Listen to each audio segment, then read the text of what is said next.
Saturday night, y'all know what that means. It's Byron Rodney and Tony Pat Trapasso up here in the booth for NASCOM online Saturday night. We get it on. We got the K&N cars. What are the ARCA cars now? Open setups. NASCOM Online's the league. ESPN is the broadcast company. iRacing.com is the platform. Ladies and gentlemen, we can't get enough of it. Welcome to Michigan International Speedway for the Riot Racing 250.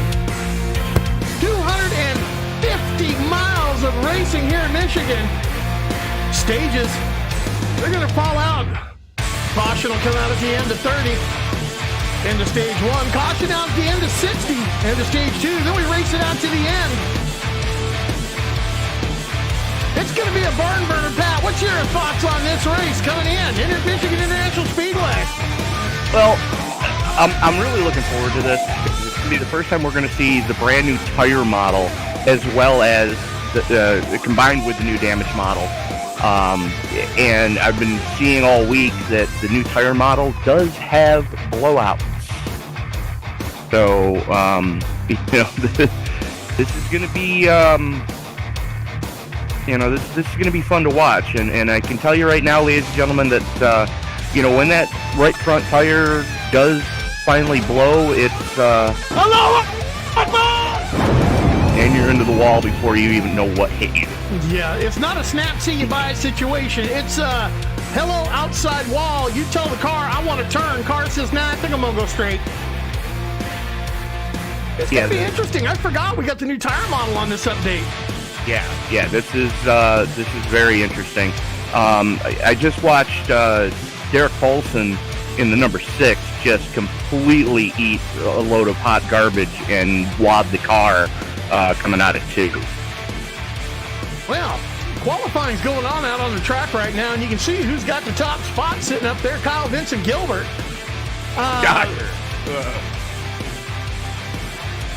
He's sitting up on the top. Sam Baumgarten, Dalton Kilroe, Kevin Paskowitz. There's a surprise for 4th. Alec Karen rounding out the top 5. Take a look who's on the track right now. That would be the Hello Kitty My Little Pony entry of Mark Arthur. See if I can catch a view of him. Some reason it's just not wanting to go to him. Well, while we are talking about paint schemes, don't forget, ladies and gentlemen, we are running a contest right now that when we reach 1,000 subscribers on our YouTube channel, so if you're watching this on Facebook, jump over to our YouTube page, and don't forget to smash the subscribe button. Once we reach 1,000 YouTube subscribers, we're going to put everybody's name in a random number generator.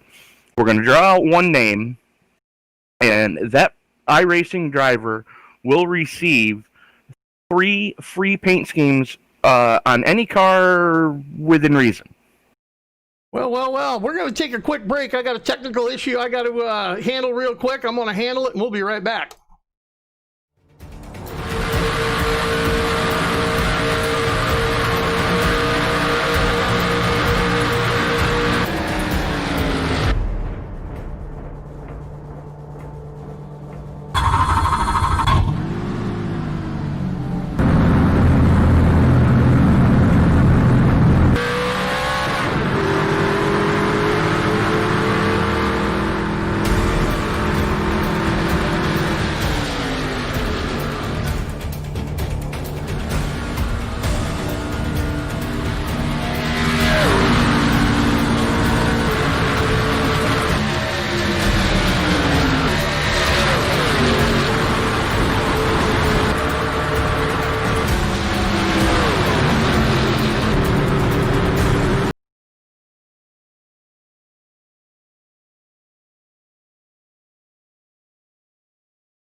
ESPN coverage, Michigan International Speedway. I just found out we had some technical difficulties happening here. I got no cars on the track right now, so I got nothing to really show you at the moment. Got a couple of little typing things I got to do because I had to reload something. And I hope I can spell. Can I spell, Tony? Who let you back in the house? Exactly. So anyways, do got to give a big shout out to our good friends over in Second Life. Group of them watching us tonight. Sapphire and Cammy, hi, how you guys doing? Kim, how you doing? Tuning in tonight for one of the first live broadcasts that they're going to be watching with us. So keep it clean, Byron. Oh, I always keep it clean. Okay. Well, I got that part to work. Now I see cars are starting to take the field on the grid. There we go. We got everything working now. All right. So Cars qualifying over, not a real shocker sitting at the top of the field. You know, your top five, basically the usual suspects. Mark Arthur going quick time at a 40.17. Right there, 20 thousandths behind him. Kyle Gilbert in the 227. And you got Sam Bumgarden and Dalton Kilrow right there as well. Take a look at that fifth place qualifier. Kevin Paskowicz, not usually qualifying a very, up there in the top five, puts a great effort on here, this being one of his favorite tracks. One of his favorite tracks and one of my fast becoming favorite paint schemes. I've got two of them that I really enjoy that are in this field tonight. The 7 is, of course, one of them. The other one is our good friend and normal broadcast partner, Mr. Sam Cooper Bennett, debuting a new whip tonight. Yeah, let's see if we can focus in on that paint scheme real quick, sitting there on pit road. Kind of hard to see sitting behind the 72 Menards car. But, yeah, Sam has got a great paint job on that car, but you might notice that the 01 of Sam Cooper Bennett doesn't have an 01 on his door. He is just going to be the Phantom Flyer tonight. Well, that'll be fixed for the next race because the window-licking moron that painted that car forgot that Sam uses custom numbers. Gee, I wonder who that window-licking moron was. Well, don't forget that if you take a look at the front of Sam's car, matter of fact, if you want to take the drone and go ahead and fly that across the hood of Sam's car, what you see on the front of Sam's car actually matches the person who painted that monstrosity. Yeah, he's ugly. And the drone's following Sam's car out as the cars are out there taking the field down. But Mark Arthur and Kyle Gilbert going to be rolling off in row number 2. Row 1. Row 2 is going to go Sam Bumgarden and Dalton Kilrow. Alex Karen and Kevin Paskowicz going to roll off in row number 3. Yep. And rolling off row number 4, Joe Morganti in the 053 machine and Josh Stiles. Mr. Joe Morganti and Josh Stiles are going to make row number 4. Alex Facerio and Brian Young in row number 5. Where are we? Brian Keita in row 6. Row 7 is going to see Bryce Lewis and Doug Thompson, Derek Paulson, and the chief cook and bottle washer of the NASCOM Online Racing League, Mr. Chuck Sperry, going to roll off in row 8. Row 9 is going to see Grumpy Bunts and Nick Okia. See, I got it right. You got it right, Nick Okia. Aaron Johnson, Sam Cooper Bennett in row 10, and shotgun on the field, Mr. Hoot Baker. Yep, cars are coming around turn 4 right now. Pace car takes that hard left turn into pit lane. You want to go ahead and get it started? The only thing that's left to say is, Grandpa Papa Viagra, it's time to get it on in the Irish Hills of Michigan. Green flag is out. Mark Arthur hits a loud pedal. Kyle Gilbert gets a great jump on that outside line, and we are off. And these guys are already getting a little chippy, looking to try to find some holes to make some moves early. You got 4 Mr. Feelgoods on that car, so you got some handling problems. They're probably going to rear their ugly head. Later is Gilbert. That's Mark Arthur. Getting at different kinds of sideways coming off the 2. Slide for life. Only going to lose a handful of spots. No cautions. We're 3 wide. Looks like Dalton Kilrow eating the outside wall coming off of 2 as well. Oh, no, that's Alex Karen losing a ton of steps. Big wide turns in this track. There's several lanes that you could run here in Michigan, and it's just a matter of settling down and finding out where you're going to be. Absolutely. As lap 1 in the books, give it to Kyle Gilbert in the 227, as they are 2 wide right now for 5th place with, looks like Joe Morganti and Alex Vasilio. Yeah, they are back and forth, jockeying for position coming down the back straight.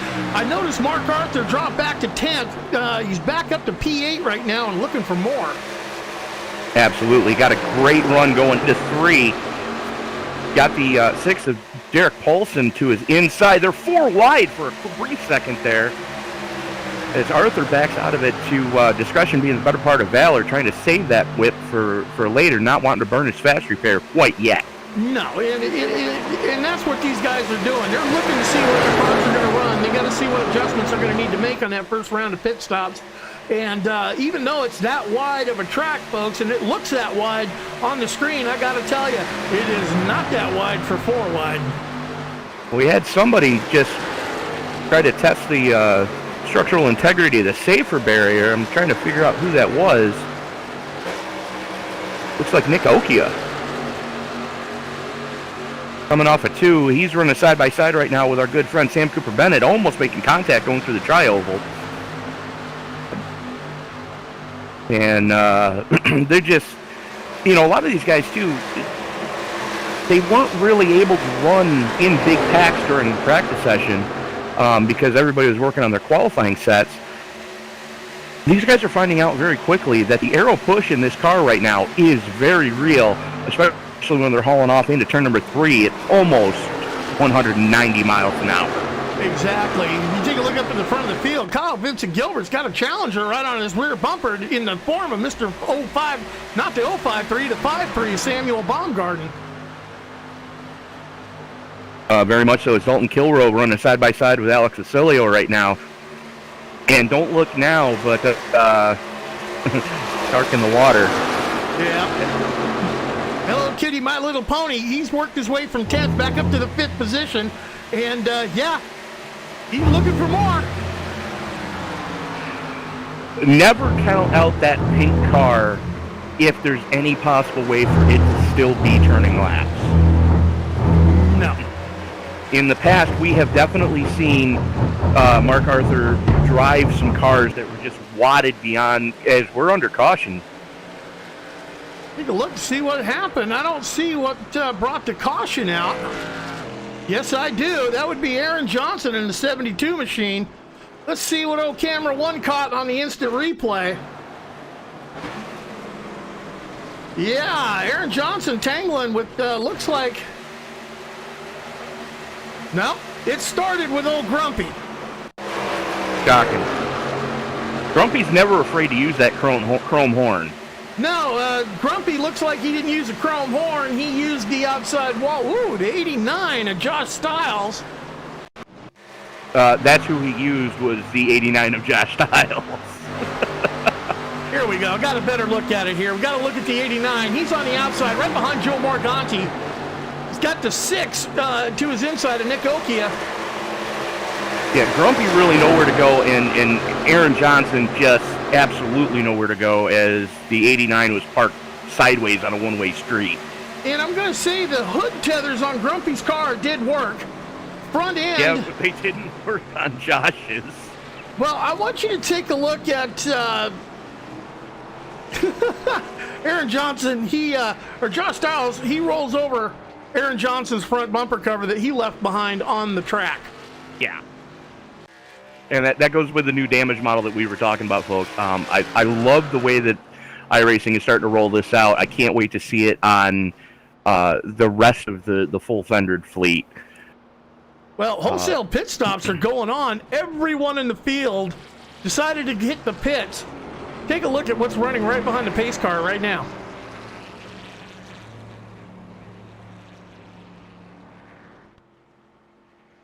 I'm looking. Hold on. Mr. Sam Cooper Bennett holding it out there, not taking it pit side after only having 7 green flag laps on his tires.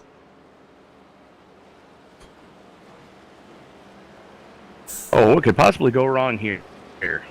Well, with the new tire model, you know, they simulated heat cycles very well with this thing. So Sam he's got 6 green flag laps on those tires. He's out there on the track. Right now, they're cooling off under a caution condition. So they are going to heat cycle, and he should have some goodie on those things when they fire him back off. But how long that goodie's going to last, the whole field behind him come in and got fresh rubber. The only thing I can say really right now is Sam Cooper Bennett in that PHOR Autism Speaks ride to give ESPN Phantom Menace number 01 is he's a sitting duck right now. Quack, quack. True story. And no, folks, you're not seeing things. There are eyeballs on the front of that car.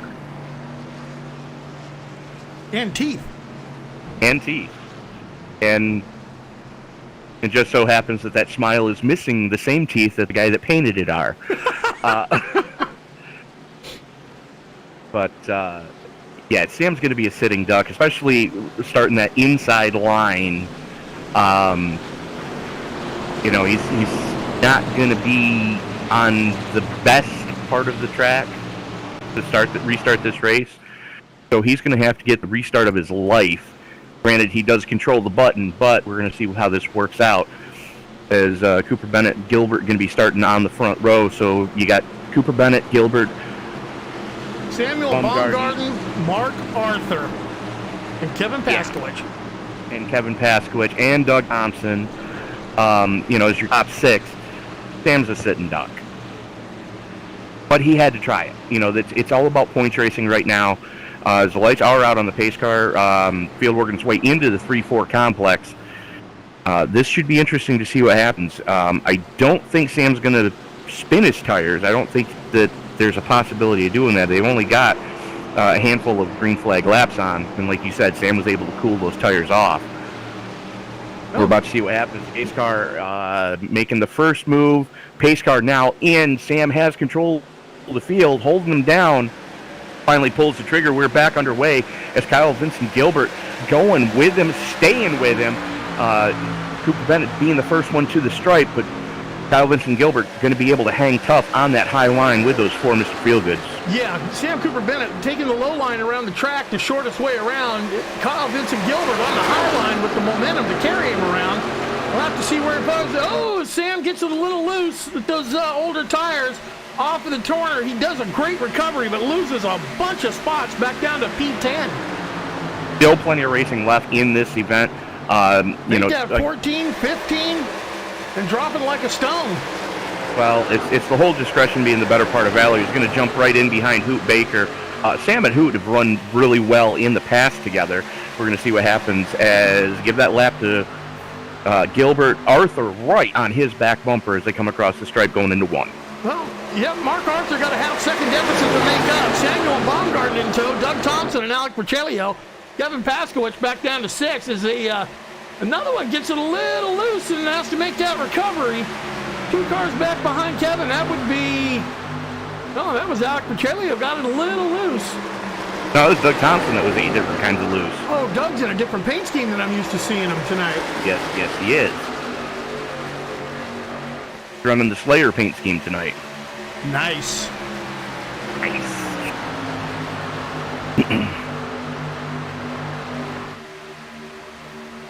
Full field tonight. 21 cars will make that 20 cars taking the green flag. Bryce looks like he's already retired the car, or he's had connection issues. Looks like he's got connection issues. They gave him an EOL at the start of the race to make sure that there wasn't an issue on the start. He is put it on the hauler. Oh, there it goes. One up into the wall, dropping forward. Hit check on Alex Porcelio. See if we can see what happened with that. Catch a quick look. Green flag stays out. 053 of Morganti down to the inside. Alec Porcelio to the outside. And Joe just drifts it ever so lightly up to the top. Couldn't hold that groove. Tiny bit of hip check, but what a hard hit on that outside wall with Rogelio. Oh, absolutely. You know, and that goes to tell you about this new tire model. You know, there's not a lot of traction at 190 miles an hour as, you know, the slightest little oops, and you're going to test the structural integrity of those safer barriers. Yep. Taking a look back at the front of the field, Kyle Vincent Gilbert's lead has been chopped down to 0.2 of a second. Don't look now, but play that Jaws music again. Here comes Mark Arthur. He's hunting.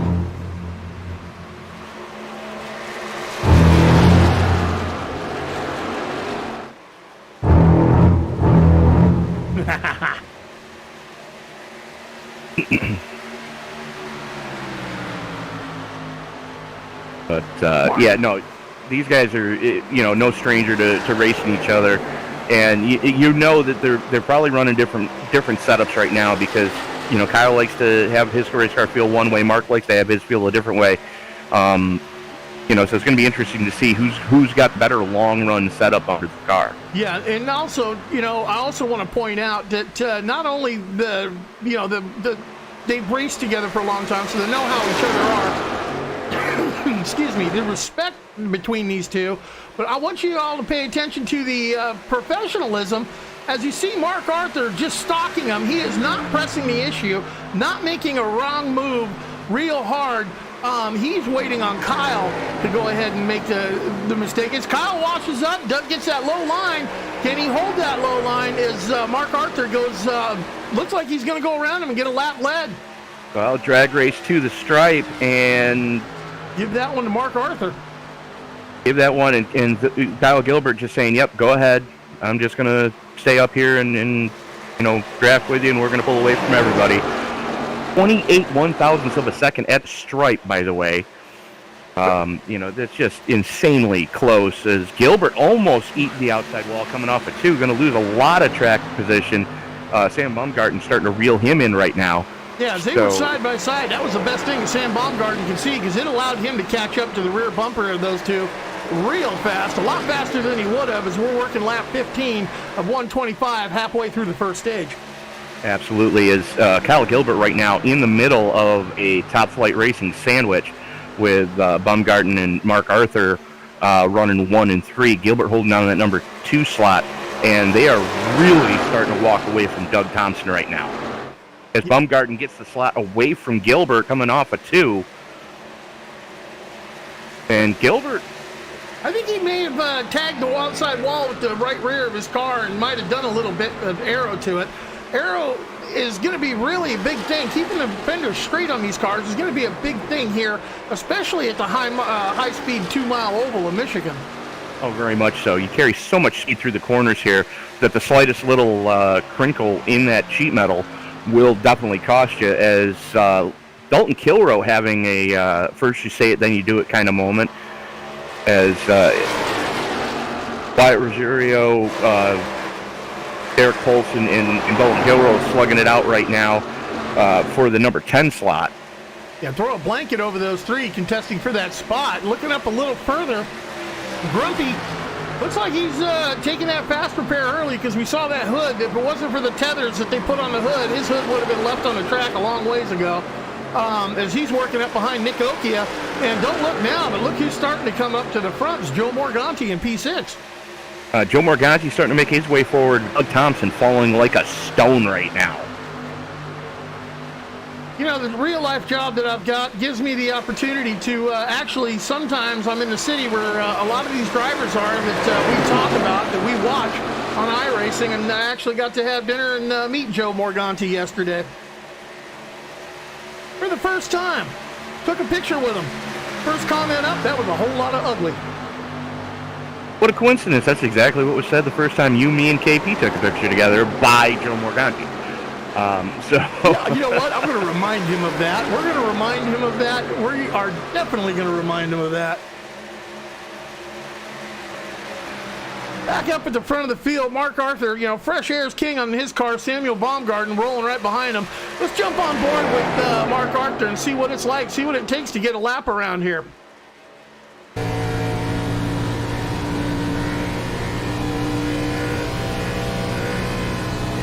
as he brings it down the back straight, brings it into turn 3, turn 4 complex. And that's another thing they did in the update. Camera shake there, Tony. I did notice that. They've really upped their game with that. You know, the camera shake in the. Now that is something that if you don't want it, you can turn it off in the INI files, but it's something that they've added to add a little more realism, and I can't wait to see what you think of it when you put your VR helmet on. Oh, I know.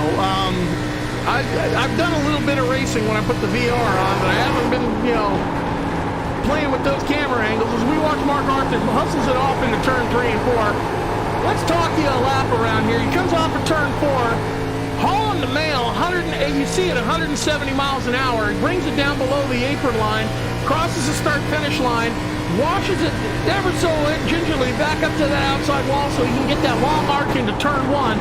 As he brings it into turn 1, tops out at 178 mile an hour, and he's not bleeding that much off, 160 through the corner, brings it out to that outside wall and hustles it off straight down the backstretch. And had to chase it a little bit down the hill coming off turn 2, a little bit loose. That's going to let Sam Baumgarten reel him back in. You can see it in his rearview mirror. But Arthur hauling off into turn number 1, over 170, almost 180 there. Baumgarten north of that, close to 190s. He's able to really reel him in with that draft. And across the stripe, not really losing a lot of speed going through 3 and 4. You can actually carry more speed through 3 and 4 than you can through 1 and 2. Even though 1 and 2 is actually a gentler arc. Yeah, and taking a look at the front 2 runners here, you can see how the Hello Kitty My Little Pony car is starting to get a little bit of a wiggle as he's getting through those corners. So you got to be wondering what kind of adjustments these guys are thinking. Okay, now we've had some laps on these tires, 15 laps on these tires out there.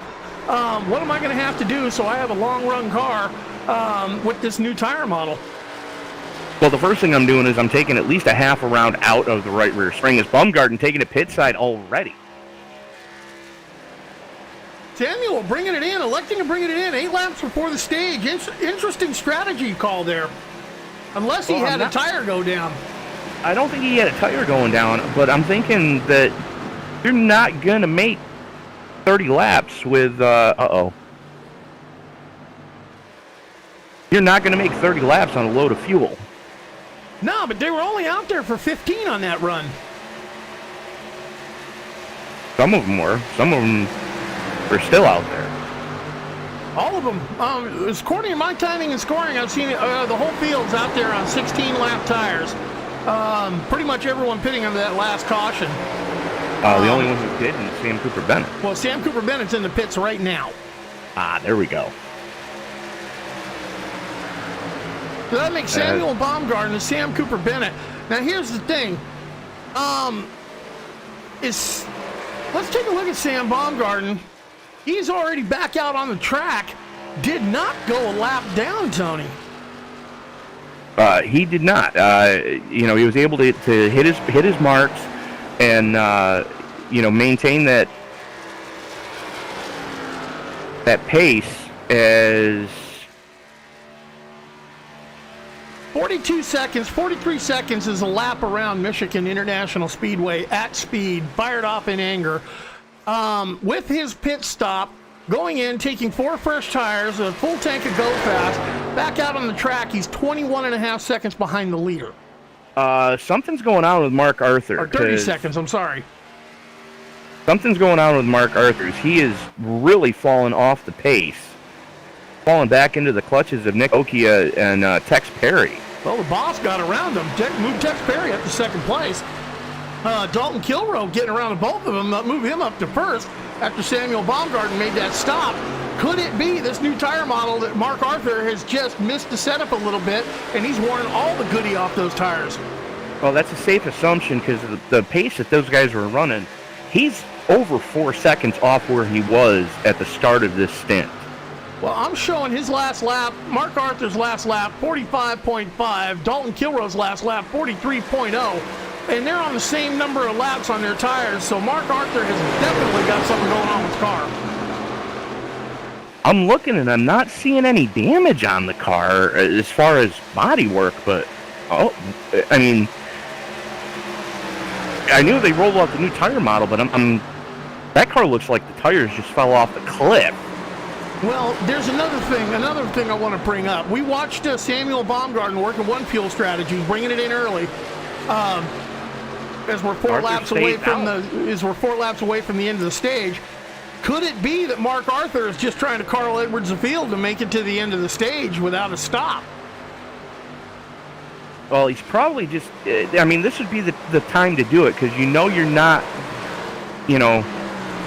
if you go a lap down, like Bunsey went a lap down and Sam Cooper Bennett went a lap down, one of them's getting the lucky dog when the caution does come out. And right now, I'm showing that to be Grumpy Bunce. 5 seconds get to the good over Doug Thompson.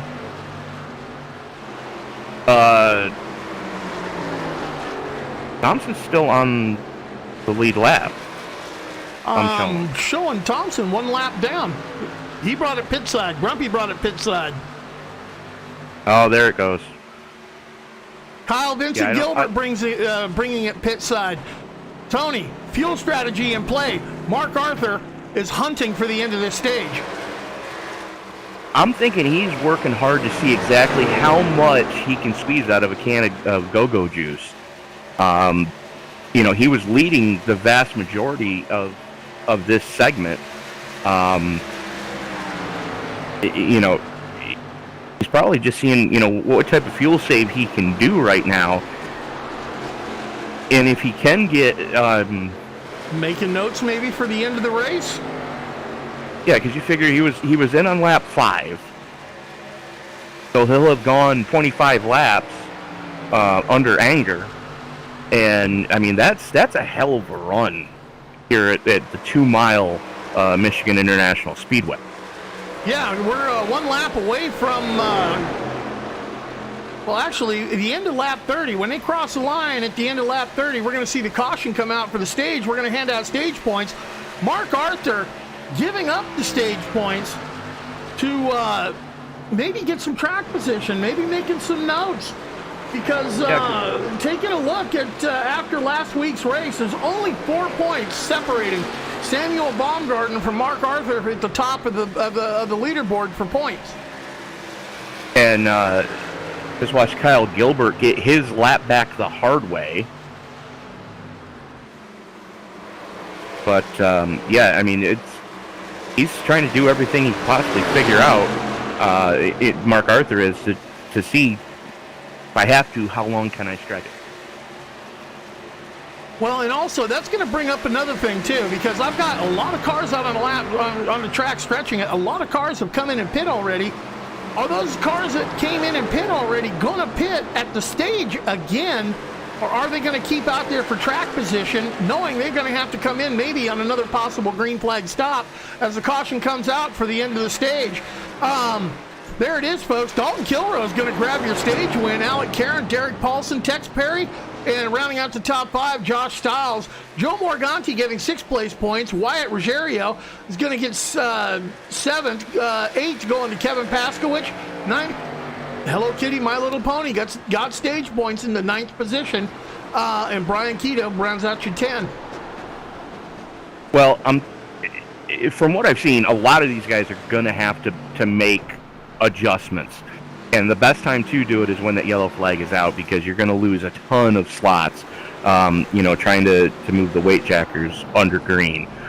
So now would be a time to come in, hit for Mr. Feelgoods, make the adjustments that you're going to need to make so you have a long run car, because there's a lot of give and take that we've been seeing. So I'm thinking that we could, and get your hate mail coming now because I know I'm going to jinx the field, but we could see a set of green flag stops under the next segment.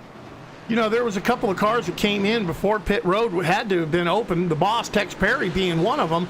Could it be that Tex was out of fuel? Because I haven't seen the leader, Dalton Kilrow, come down pit road yet. He is behind the pace car, so I know the lead lap cars were not able to pit yet. Dalton Kilrow being the first one among them. Tex having to bring it down pit road, could he have been out of fuel? I'm thinking the same thing goes for Nick Okia, because we saw him just get out of the pits just before Dalton Kilrow got to him. So interesting And strategies a lot of going on. Are out of fuel. I'm hearing over the radio. There are some guys that are completely on fumes. So it looks like pretty much the max you're going to stretch out of this thing is 23 to 25, or 22 to 24 laps out of a tank of Go Fast, as we see some cars just slowly coasting their way to pit lane. Brian Keita, one of them. Brian Young trying to push him. The only thing is Keita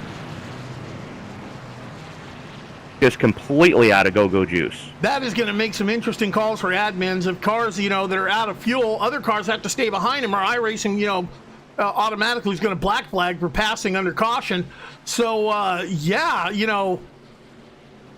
to get into pits, get out of the pits. Track position looks like it's been king here, as we have a little bit of a spin as one was pushing the other. Yeah, I'm trying to figure out what the hell happened with Bunsey. Nick Occhio was pushing him, and unfortunately didn't make it. It looks like wholesale pit stops are going on. The only one I haven't seen come down the pit so far, Doug Thompson. He pitted 7 laps ago. James Grumpy Bunce pitted 8 laps ago. He's not down there. 3 laps ago, Nick Occhio came down. I know Tex Perry had to go in there, but he might be getting an end-of-line penalty after that one. It's going to take a little bit to sort this out. But the one thing I'm waiting for... That's what was going on with Bunsey. Bunsey was trying to clear black flags, and Occhio just accidentally ran over him. And Bunsey has a hard time doing it because I can attest to it as an admin in another league. It's hard to clear a black flag when you're racing in VR. True story. Okay, Mark Arthur's made that pit stop. And curiosity's killing the cat. So, folks, we're just going to do it right now. We're going to drag him in here right now. The pilot of the number 12 Hello Kitty My Little Pony paint car entry. Mark Arthur, you had the class of the field. We seen you tracking down the leaders, could make the moves you wanted to make, but then all of a sudden it looked like you threw an anchor out behind you, plus a parachute. Was it a fuel strategy, making a notebook for the end? What you doing there, buddy? Yeah, it was. Some of those guys pit there with 1 to go, and they could make it on fuel. So I tried to stay out. I didn't realize that they had all pit there at the end. When I realized we could pit, I just tried to stay out to see how many of them had to pit. Well, didn't know it was that many. According to what we saw on the screen, I think we found out where the bottom of the fuel tank is and how many laps you can run. Yeah. I was letting out like after the start-finish line. I had to save a ton to make it to the end there. Well, being so I got a little excited, want to talk to you, I had to put you back in the top flight room, right? Yeah. That's what I'll do. Folks, that's the pilot of the Hello Kitty My Little Pony number 12. Maybe padding his notes for the end of the race. We don't know, but we'll find out. That's for certain. Yep, looks like we found out where the bottom of the tank is there, Tony. Absolutely, and that's something that I'm thinking he's sharing with his entire team down there in top flight is, hey, I just went 25 laps under anger, and I made it. Just barely, but I made it. Now, this is going to bring up something real interesting. We're going to take the lights are still on in the Ford Mustang pace car.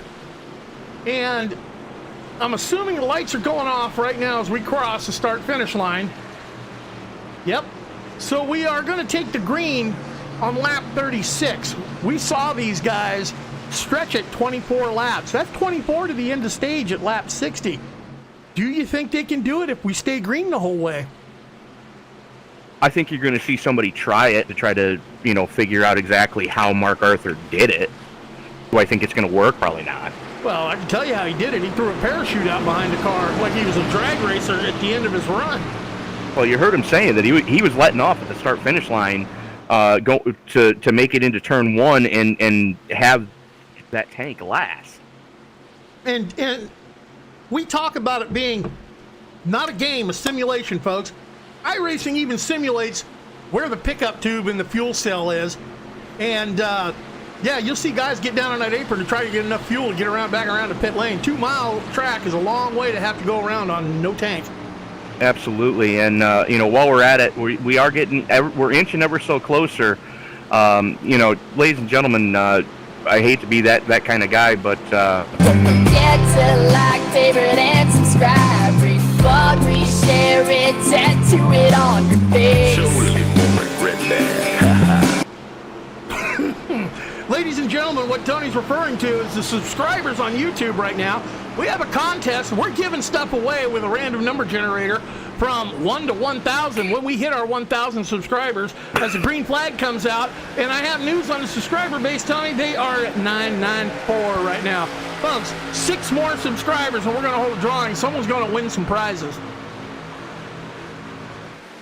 absolutely 3 free paint schemes as green flag comes back out. Nick Oki is showing the way right now. He's got Kyle Gilbert to his inside, Derek Paulson right there with him, Dalton Kilroe, Sam Bumgarten, and Mark Arthur and Kevin Pasquich. Throw a blanket over those guys. Yep, top 2, 4, 6, just a little bit of a breakaway with Brian Young looking on right behind him as they're starting to gap 8th place. So that'd make that the top 1, 2, 3, 4, 5, 6, 7. Back under caution. 4K. Don't know. Kind of scanning around our usual suspects. Don't see it. Looks like Doug Thompson. Let's see if I can instant replay that. Oh, yeah. You see Doug Thompson's car breaking loose coming off of turn 2. On the back straight, crosses over the nose of another driver. And yeah, buddy. Why that brought a caution, I don't know. He spun down to the inside off the racing surface. Well, the fact that he was more than... Yeah, he was backwards on the track. Well, he was backwards in front of another car while on the racing line. That will bring out a caution each and every time. Now, we were talking pit strategy. Do these guys come in and top it off now, knowing they can make the end of the stage from here? Or do these guys hang it out there and hope for another caution for fuel? As there comes the whole field, and Nick Okia just got hung out to dry. Well, I was going to say, Nick Oki is a sitting duck. He's damned if he does and damned if he doesn't. Well, he had pit before the stage end. Right. But the thing is, I mean, I was going to say, if I'm from Hoot Baker back, I'm coming down pit road. You know, and now it's everybody. Everybody coming down to pits. Folks, we're going to take a small pause for the cause. We'll be right back.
ESPN coverage here, Texas Motor Speedway. Kyle Vincent Gilbert, not Texas Motor Speedway, Michigan International Speedway. Ladies and gentlemen, sorry about that for the Riot and Racing 250. We came out of caution, green flag flew. Kyle Vincent Gilbert went to the point. Sam Baumgarten right behind him. But don't look now, who's lurking right behind them, getting around Dalton Kilrow? Mark Arthur. Shocking. Yeah, sorry about that, ladies and gentlemen. Byron got his rednecks confused. There are rednecks of us north of the Mason-Dixon. Thank you very much. Very few, but am I north? No, I'm south of Mason-Dixon where I'm at. Where you personally are, yeah. You're them north. Oh yeah, okay. You ain't a rebel. You know, they say you can't make fun of rednecks unless you are one. Well, I are one. He is one. I is one. But, yeah. Green flag back underway. Kyle Gilbert, Sam Baumgarten showing the way right now. Second to the good over Mark Arthur. As Baumgarten all over the back bumper of Gilbert right now at the front of the field. Just lockstep right now with those two. As Arthur and Kilrow starting to put some distance on fifth place, Kevin Paskowicz.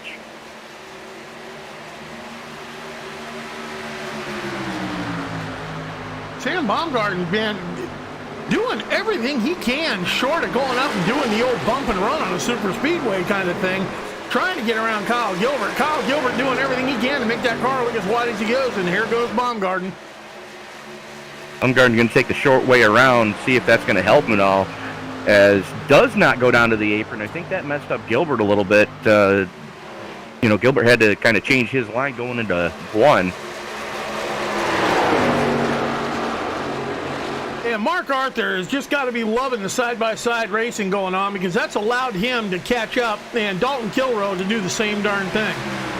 You know, well, the thing is, those two cars side by side are just punching a huge hole in the air right now. Yeah. Mark Arthur just hauled it off into turn number 3 north of 190 miles an hour.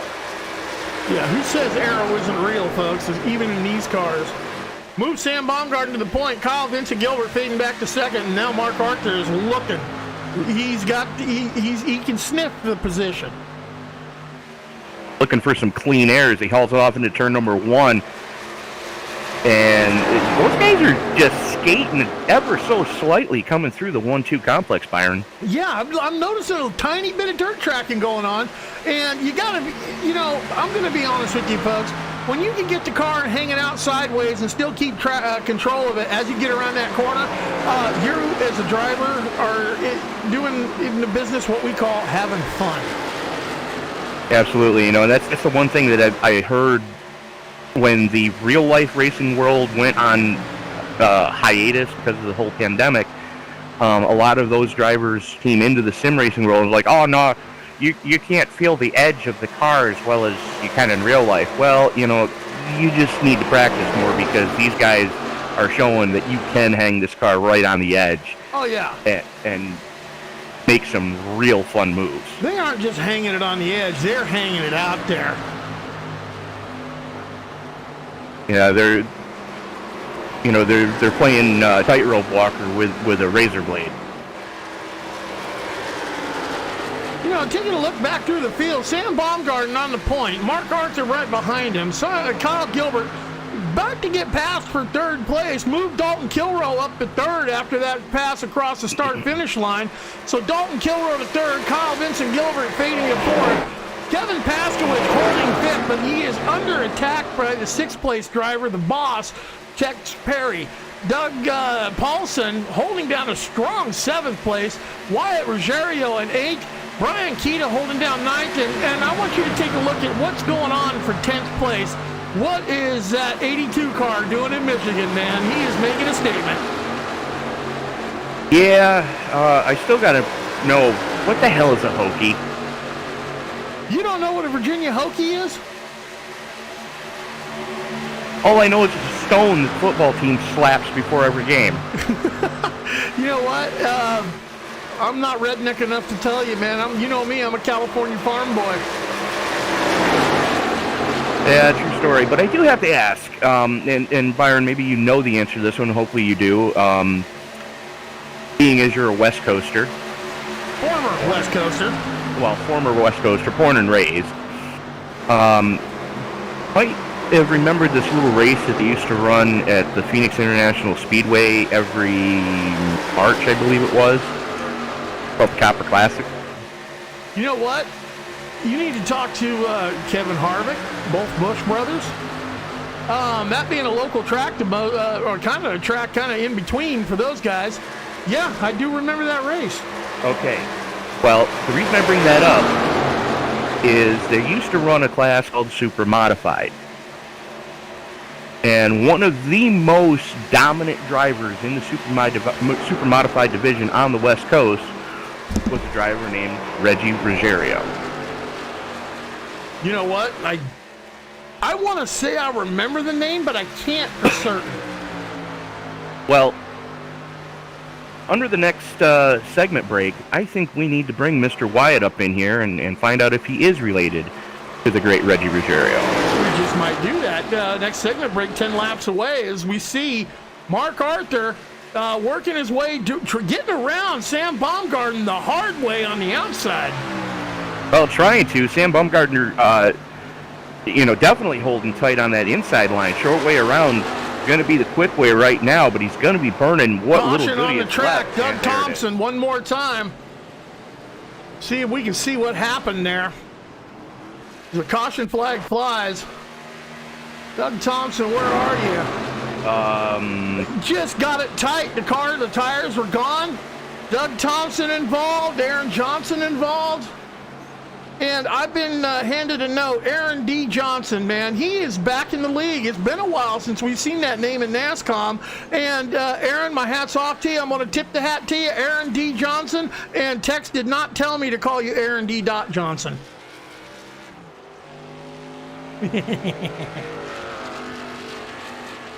Okay.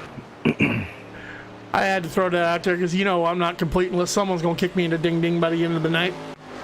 All right, so here's the scenario. We are currently 9 laps, 8 laps. Looking at 9 laps until segment ends. Get for Mr. Feelgoods now? It's not so much the for Mr. Feelgoods as are we going to make it on fuel. Samuel Baumgarten decides, you know what, I don't care what you guys are doing behind me. I'm coming to the pits, and the whole field said, you know what, you're going to do it, I'm going to do it. Let's see what we can do. Wholesale Absolutely. pit stop's underway.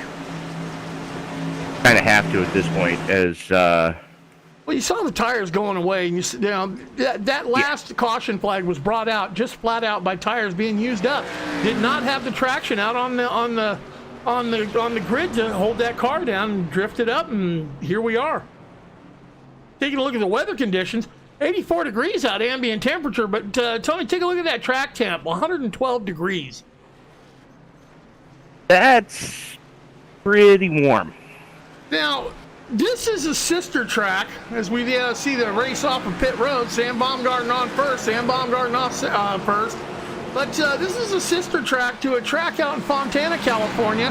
The California Speedway. The Fontana failure? Yeah, well, it's got a whole different... Can you imagine these cars, that new tire model, out there in Fontana? Fontana is an interesting dichotomy in itself. You got the Michigan winners beating the hell out of this track. What's Fontana's excuse? Why is there so many pave lines on the back straightaway at that joint? And those pave lines will cause traction issues, especially when you hustle it off into turn 3. That's what I'm saying. I can understand it with the harsh Michigan winners because, you've got Lake Superior and Lake Michigan just beating the ever-loving hell out of this facility all winter long.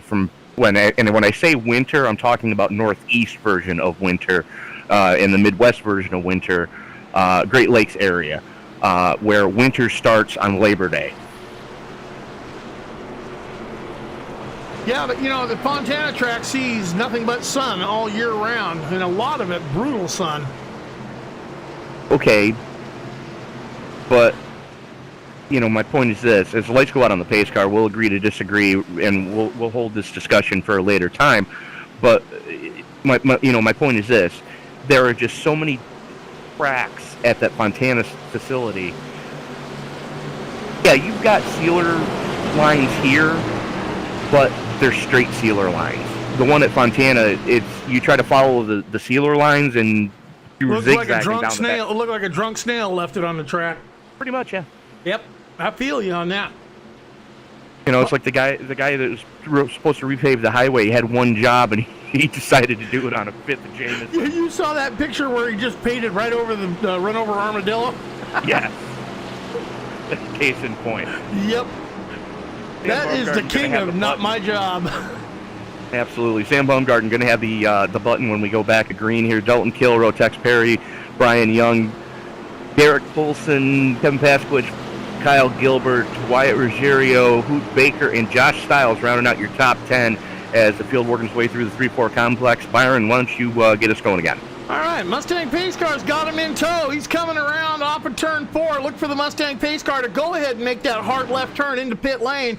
There goes the first move. There goes the second move. Sam Baumgarten electing the outside lane on the restart. Dr. Squatch Machine getting on the loud pedal early. Kind of caught Dalton Kilrow sleeping a little bit. Move Baumgarten up to a nice little lead on that restart.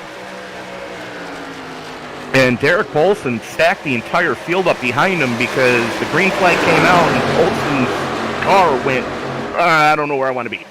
Yeah, well, as we see, Josh looks like that was Brian Young. Yep, bringing out the caution again. He got loose. Take a look at this on the replay. Or didn't get loose. He got tight. Kevin Pasquich working down underneath him. Just jumped that corner all wrong. Rode it right up into the wall. Whole field trying to get around him. And as Grumpy gets into the tail of him, chalk another big wreck up to Grumpy. I don't think he's got another fast repair to pull out of his back pocket on that one. I dare say you are correct on that one. Well, you know what? Let's take a ride in the cockpit from behind the wheel with Grumpy on that. And you can see what happened. Where are you? Grumpy just ass-packed Brian, and Joe Morganti know where to go. Unfortunately, found out what the bottom of Grumpy's car looked like. Yeah, well, we're on board with Grumpy. If I can find out what, here we go. Grumpy working around the turn 1-2 complex, heads off to the back straight. Car up in the wall, Grumpy had nowhere to go, and you can see that was a mechanical, metallic proctology exam. And I'm sorry, that wasn't Joe Morganti that found out what the bottom of Grumpy's car looked like. That was Doug Thompson. And you can see the pieces and parts flopping around on Grumpy's car as he heads it off the pit lane. Going to be an extensive pit stop. And the fender just going sailing off of Doug Thompson's car as well. You know, the new damage model out here, as they improve it, it's not just your wreck avoidance skills a lot at tracks. Now you got to not only have wreck avoidance skills, Tony, but you're going to have to navigate a debris field. It was so much fun when they brought that out on the skippies, and we noticed that the first car hit the wall, and there's a tire laying in the track, and I hit it, and I'm like, oh, God, well, there goes pieces off of me.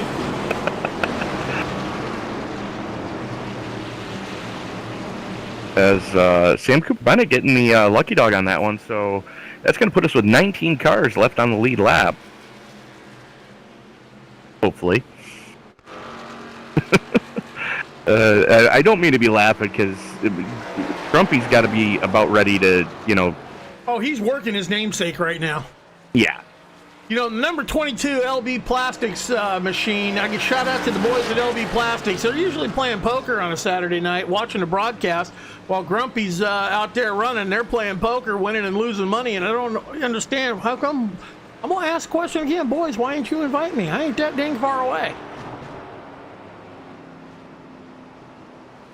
By the way, Byron, if you could take our friend, the happy little drone that we've got, And go ahead and take a look at the back bumper of Buncey's car. Well, high-speed drone coming up, taking a look at the back of Buncey's car. Carrera Slot Car Racing.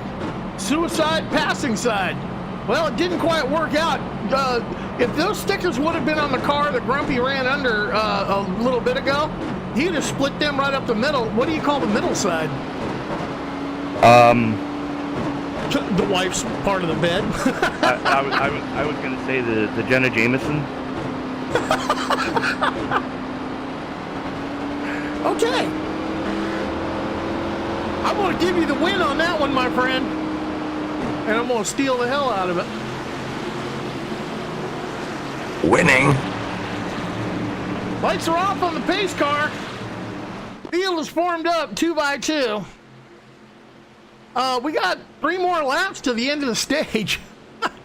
So green, white checker for the stage win. No, I don't think we're going to see green, white checker. We have green, white checker for the end of the race. Well, I'm sorry, I said it wrong. Green, white checker. And I know everyone wants to king me into ding-ding for saying green, white checker. The way I say it, green, white checker. But you know what? You ain't going to change me. Ladies and gentlemen, green, white checker. Fight me, see what happens. Yeah, it's gonna happen, Shorzy. 3 things: I hit you, you hit the pavement, I jerk off on your driver's side door handle. Okay.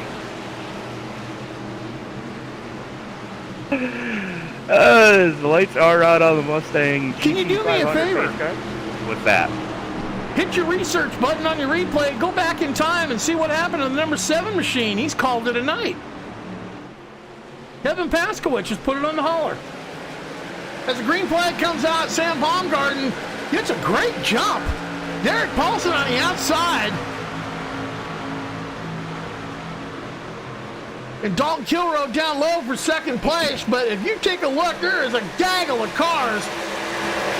Just a big mix from 6th on back, trying to sort it out to see where we're going to go and how we're going to get there. I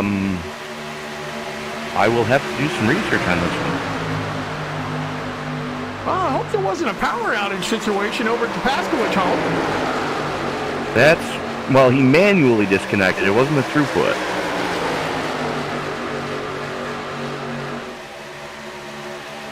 I'm going to go check on that right now while folks listen to the smooth jazz of Mr. Byron Rodney. Yeah, the smooth jazz, my fat fanny rumpus, ladies and gentlemen. And Sam Baumgarten is still leading this field. He's got some company coming up on him in the form of Derek Paulson. We haven't seen Derek Paulson up there at the front, but you know what? We're hustling it out there. We're going to come up to the end of lap 60, and that's the next time we're going to see a caution flag unless someone does some junk stepping a little bit early. But they are doing what they can to get around. Stage points are going to get handed out again as we're coming to the end of stage 2. Quick, fast, and in a hurry. Absolutely. His pit lane is closed. Sam Baumgarten showing the way. Almost 3 full tenths over Derek Paulson. Paulson had a lot of problems during qualifying. Could not make it through 1-2 complex without trying to test the structural integrity of the safer barriers. As he's got the blinkies again. Yeah, whatever he's doing right this time. He's got the car sorted out. Dalton Kilroe in 3rd. Josh Stiles, and don't look now, rounding out the top 5 is Tex the Boss Perry. But Mark Arthur looking down low below the 85 Toyota. I hate saying that, Toyota on a K&N, Chevrolet chassis with a Chevrolet motor. I'm done bitching about it. You stupid. Caution's out, end of the stage, and here's the way we're going to line them up. Sam Baumgarten wins the stage. Derek Paulson, Dalton Kilroe, Josh Stiles, and Tex Perry getting the top 5 spots. Mark Arthur, Alec Karen, Hoop Baker. Man, what a showing. Up to 8th position. Wyatt Ruggiero and Alex Berchelio rounding out your top 10. If I'm not mistaken, that's the 2nd time this race that Hoop Baker has gotten the top 10 in stage points. Well, we'll have to get an opinion from the Hokie after the break here, and I'll let you ask him one question about a Hokie. But you know what, ladies and gentlemen? We're going to take a little bit of pause for the cause, and we shall be right back.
That's right, folks. ESPN, that's us. iRacing's a platform, ESPN's a network. NASCOM Online Saturday night, that's the league. Stage is over. We got another, 100 laps, or no, 60 laps to decide this thing. We're going to lap 125. 250 miles, Michigan International Speedway. For the Riot and Racing 250. You guys are so messed up when you come up with the names for these races. Yeah, I know. Sam and I get together early in the day, and we start shooting stuff back and forth. And you know what? Think a little bit of what's going on in the world. I'm not going to get political. I'm not going to pick sides. I'm not going to say anything. But you know what? We're rioting and racing. And don't look now, but it's getting kind of dark. The sun is starting to really go down here. Yeah, don't look now, but that pace car is off, and that green flag is out, and Derek Paulson's off to a good start. Dalton Kilrow not getting the restarts that he's looking for. But look on the back of Dalton Kilrow right now on that back deck lid. What do you see? A lot of pink. That would be the Hello Kitty My Little Pony entry of Mark Arthur. You know what? Cream rises to the top. He's been to the penthouse, to the outhouse, and he's looking for the penthouse again here, folks. As we go green, and we're going to race it out to the end of this race. Working lap 65 of 125. I'm still trying to figure out where you're seeing the Hello Kitty on that car. All right. Let's see if I can find it. High-speed drones lighting up. Ooh, camera shake is different. Yeah, I know, right? Well, there's all sorts of My Little Pony on the back. I love the back. It says, don't get beat by this girly car. If you look at the back bumper. Oh, yeah. Take a look at the front, My Little Pony. Yeah.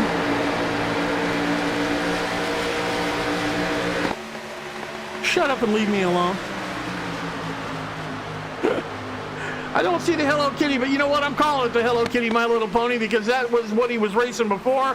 Maybe it's a bit of a different paint job, but he's got good luck on this paint job. But while we're talking about it and debating it, and I'm getting my nard squashed over it, move Mark Arthur to the second position.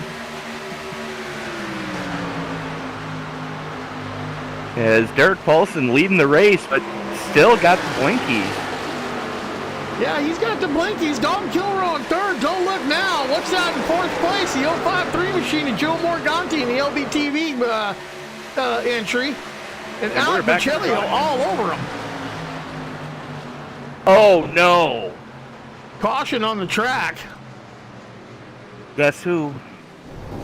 That would be our cohort, our co-founder, along with you, Tony, Sam Cooper Bennett. Let's see what we can see. Sam had lots of help. Oh, and then help, and then some more help. There goes his bumper cover. Tire flopping around. Yeah, I'm gonna... Yeah, no, that was bad. That was no fault whatsoever of the 01 Phantom Menace out there, Sam Cooper Bennett. No fault of his whatsoever. He must have a fast repair because he just towed. We'll see. I don't think he's been involved in anyone else's fire yet. No, but that was not his fault. No, whatsoever. he just got German Extreme Bukkake filmed on that one. Wholesale pit stops going on right now. Everyone bringing it in. They found that it's better to take tires and get fuel than it was to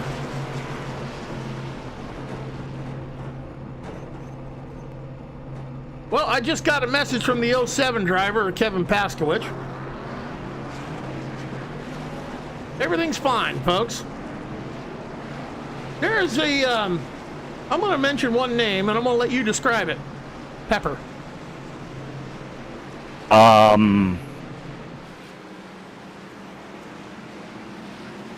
That, what's the phrase I'm looking for? Stubborn? Queensland heeler stubborn. The dogs got into it, and Karen couldn't handle it. If she couldn't get them separated, he had to drop what he was doing and break it up, or he was going to be missing a dog. Yeah, because in that household, there's Karen's dog and there's KP's dog. Yep. But you know what we're going to do right now? While I'm thinking about it?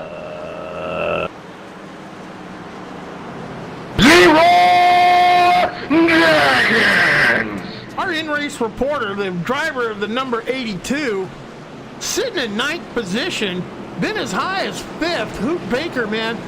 What's going on? You have got a machine running out there tonight. Well, thank you there, brother. It seems to be handling pretty well. Made a couple of mistakes there, a little bit on some of the restarts, but handling pretty good and just staying out the mess there, brother. Still got that faster pair left and looking good, feeling good.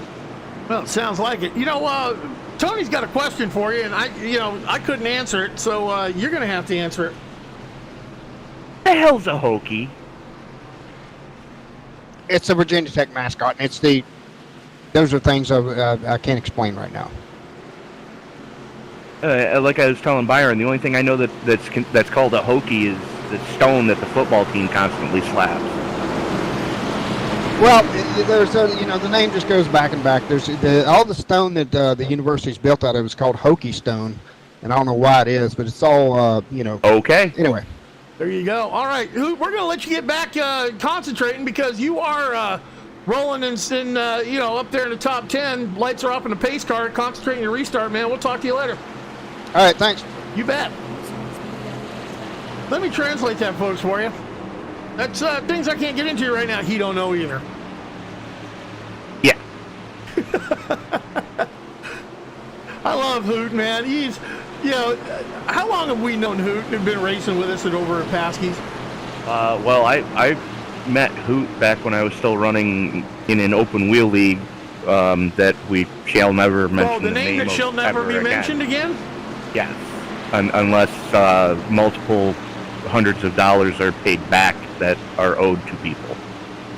Well, owed to one person, because one person covered all the other people. I rest my case. Yeah. Wyatt Rogerio got command of the field. He pulls the trigger. The 87 gets out to a commanding little lead. Derek Paulson and Dalton Kilroe left struggling for second. And don't look now, but the 227 of Kyle Gilbert looks like he might have made an adjustment or two. He is right on the rear deck of Derek Paulson. Well, that's the thing. Kyle Gilbert definitely has a short run car tonight. Hopefully he's made the right adjustments to get him through from here to the finish, because it's going to be a hell of a race if he can do it. Yeah, but don't look now. I see some pink on that bottom lane moving up. Pink on that bottom lane moving up, and apparently Wyatt Rogerio not guessing right on tire strategy at this point. Hopefully he's got a good one sorted out, as he is falling like a stone right now with all the Goodyear. It's got to be something different. He was in the pits with everyone else. Everyone's on the same set of tires. Okay, then he only took 2. No, he took 4 by the pit stop. By the time. Not a chance. Take that back. He did take 2. There you go. 9.4 second pit stop, ladies and gentlemen. That is 2 as Wyatt Rogerio moves up a bit more. Maybe those 2 are starting to come in. You see a gaggle of cars running around back there. They are 3-4 wide, man. It is a wide track, and with that top view, it looks beautiful. But look at the 5.3 of Sam Baumgarten just pushing on Joe Morganti. As Alex Karen testing no, it wasn't Alex Karen. Who was that? Rogelio? Oh, Kyle Gilbert getting it wrong. Joe Morganti involved. Rogelio involved. Caution back out on the track. And I think that started with the 227 of Kyle Gilbert. I'm going to have to take another look at it. Where is he? Focused in on a 227. You can see Alec Riccielli on the right behind him in the 00. Oh, just goes up. 227 checks up because he was tight in the corner, headed for that outside wall, and Riccielli had nowhere to go, just right into the tail of him. Spin, Joe Morganti, innocent bystander. Complete Jenna Jameson on that one. Yep. User joined your channel. And joining us up in the booth right now, folks, the retired car, the Flying Phantom Menace, the 01, the Phantom 01. Sam Cooper Bennett, man, we caught that on the broadcast. I got to tell you, my friend, that was no fault of yours whatsoever. I think I just got abused. Well, you didn't just get abused, man. You got abused. Well, what was the term we were using now, Tony? You got Jenna Jameson. No.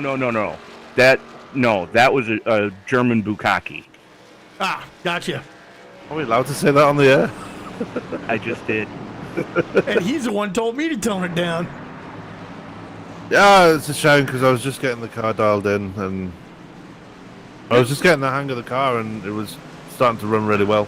Yeah, it looked like you were having a good run out there. It was just, you drove up into, spun around, you locked it down, but here come number 2 and number 3, and I mean, I'm not kidding you. That was what you call the massive mechanical proctology exam.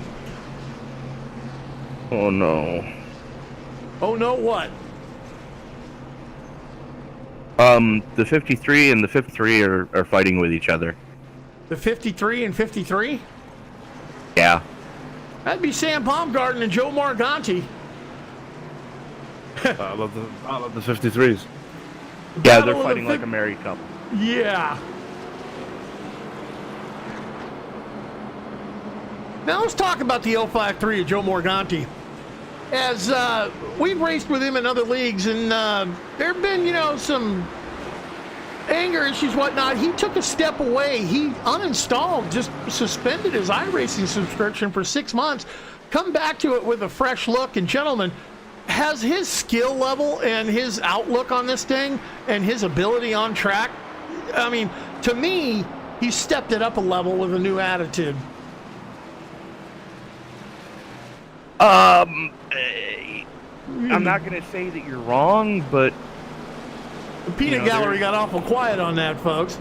I mean, there's definitely, a lot of improvement. I'm thinking that he was just getting burned out there towards the end before he took his hiatus.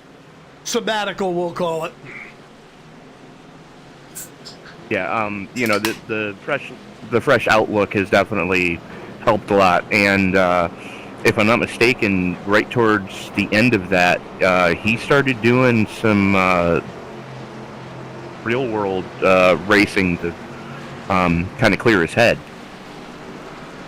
Well, it was kind of interesting to see a mini, it was a mini wagon pull up to meet me last night with the 053 on the door of that and the hood.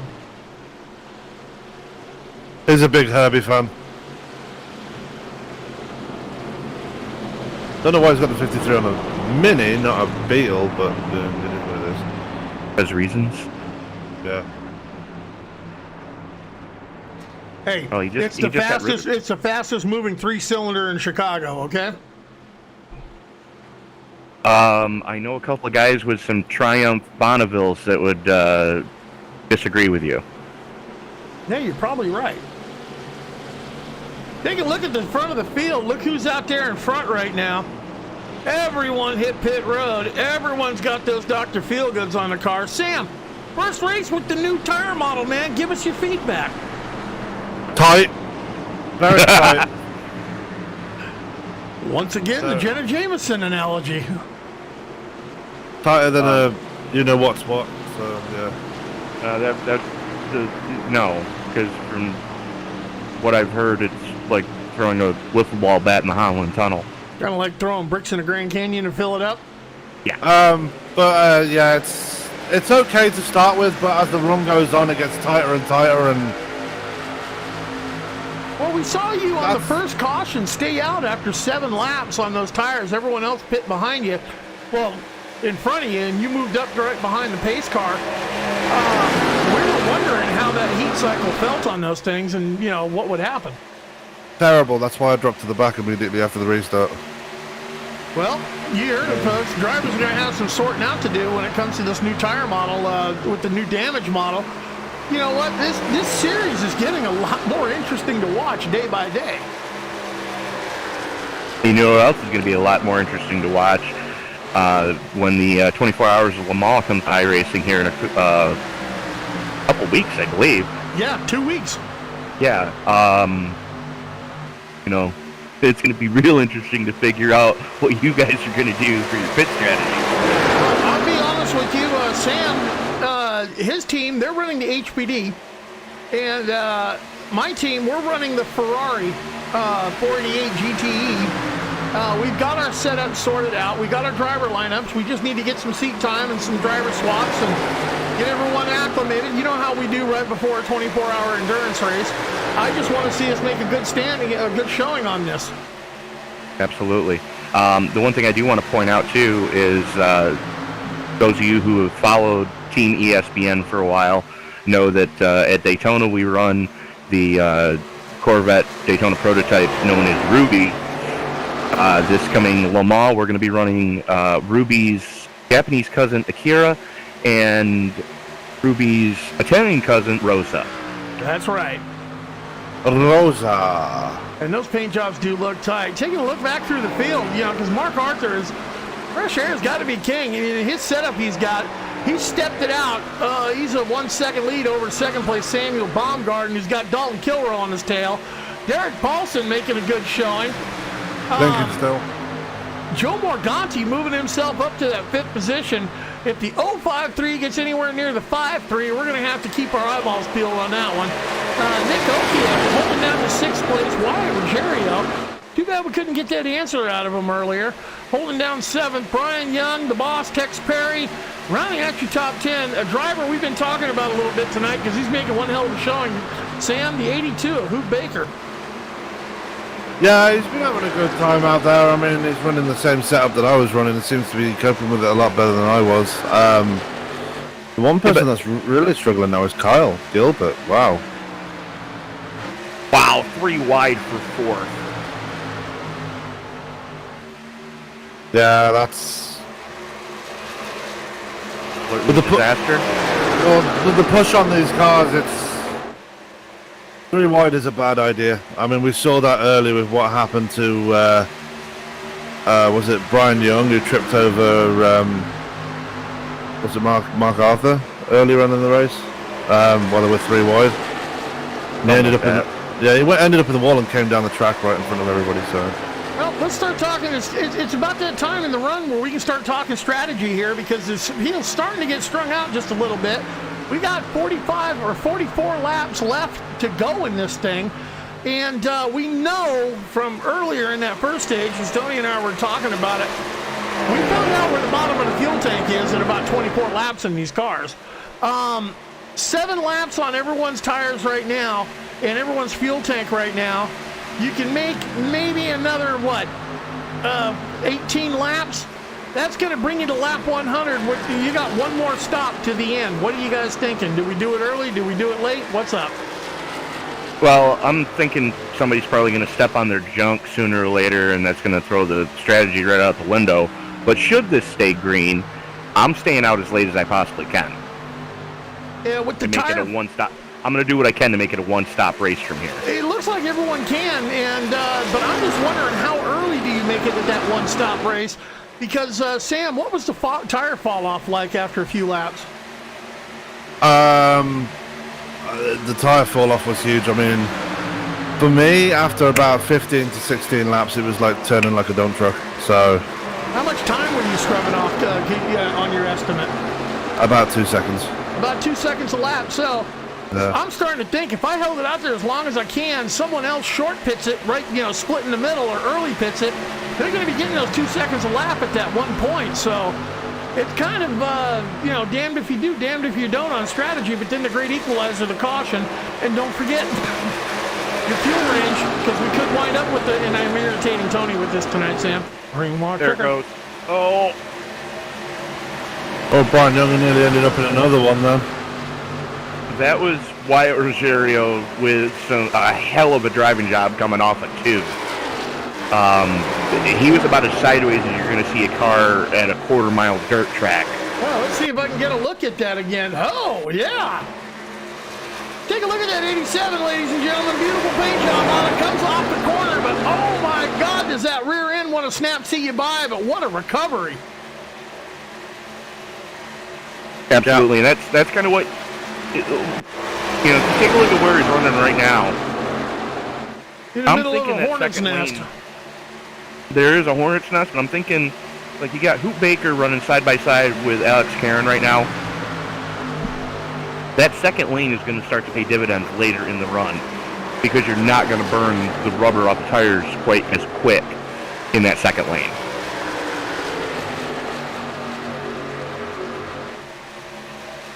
Yeah, I'm hearing you on that. Taking a look further up in the field is 1.2 second lead for your leader, Mark Arthur. Samuel Baumgarten running second. How many times do we call these two guys first and second and first? All night long. 4 points separate these guys in the championship running. Derek Paulson running third, showing a great run tonight. Nick Okia in fourth. Joe Morganti rounding out the top 5. Then you got Brian Rung, Riot Rosario, Alec Karen, Josh Stiles, and, top 10 all night, my man. Hoot Baker. Hats off to Hoot. It's a hell of a run here. Looks like at Grumpy, who's trying to get around Hoot for that 10th spot, did have a fast repair in his back pocket. Yeah, that brings up the question about you, Sam. Did you burn your fast repair early? I accidentally forgot. I scraped the wall just before the second competition caution, and I forgot to click off my fast repair ticket. So now, there is a setting we can go and change in the I&I file to where, you have that fast repair. It's always defaulted to clicked on, and you have to remember to turn it off if you don't want to use it. You can change that around to where it's defaulted off, and you have to click it on for if you want to use it. Yeah, as the famous saying goes, ain't nobody got time for that. It's a simple little edit that I can make for you. Take 2 seconds. Literally 2 seconds. A bit pointless now, but yeah. Well, pointless now. But let's talk about, we're winding down Michigan here. 2 mile oval with these guys. Where are we going next week, Sam? Because I got a feeling you're going to be in the mood for next week. Sonoma. Oh, yeah. That means I got to do another paint scheme this week, doesn't it? I'm going to be behind the wheel in that track. Hopefully, if I'm home. And hopefully the next time you see Sam Cooper Bennett behind the wheel will be the final race of Top Fuel Racing on Wednesday night at Pocono. Hopefully I'll be home to broadcast that for him so he can race it. If I can't, man, I promise Sam I'm going to try, but I'm going to be heartbroken if I ain't be able to do it for you.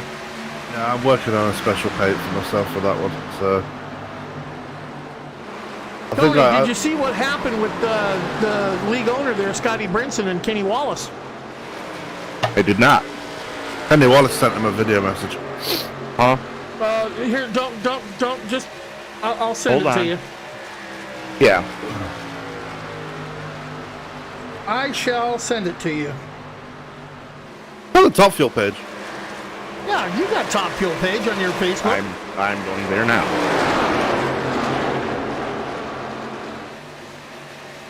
Taking a look back at the front of the field, Mark Arthur, I can keep focused in here at the front of the field, but he has got nothing but open track in front of him, open track behind him by the tune of 1.3 seconds to Samuel Baumgarten. Derek Paulson, another 1.6 back, 2.6 back to Nick Okia, and another 2 seconds back to your 5th place to Joe Morganti. Looks like Morganti's actually starting to reel in. Okay, but Brian Young putting him under a lot of pressure now through 1 and 2. Well, you know what? Brian Young is, that's the closest battle on the track right now is Joe Morganti and Brian Young. Yeah, and we saw that push happening again there for Brian Young. It seems to Well, it seems to keep happening. He keeps diving it through the corner, and the car pushes up by about 3 lanes, and that's what happened to me when he came into me, and then looks like he was about to do the same, but thankfully managed to catch it just in time. Yeah, we're coming up on the closing stages of the race. 92 laps of 125 run here in Michigan at the Riot and Racing 250. I love the names we come up for these broadcasts. You know, I do my best. You know, I was telling Tony earlier, you and I spitball ideas back and forth, you know, earlier in the day on Saturday. And you know, I'm not, it's like I told Tony earlier, I'm not taking a political side one way or the other. I'm not telling anyone how I feel. But you know what? All the crap going on, you know, if you can't laugh, if you can't learn to laugh at yourself, the world is in deep, deep doo-doo. And I saw what you posted. It's not the, you know, you're not the problem. It's the rest of the world that's screwed up. Just want a reminder, we are 4 subscribers away from hitting 1,000, guys. If you were watching this right now and you're not subscribed to the channel, make sure you click that subscribe button.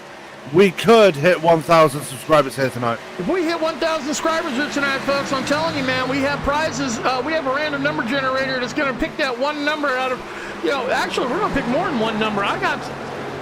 Tony's got some prizes going out. I've got, ladies and gentlemen, I'm putting up some cash prizes going out. And I'm sure Mr. Sam Cooper Bennett's going to put up some broadcast prizes. You know, somebody's going to get their race, even if it's an official race. We'll broadcast it on ESPN, and then, you know, that way you can archive it and show it to your friends. Don't forget to like, favorite, and subscribe. Reflog, reshare it, tattoo it on your face.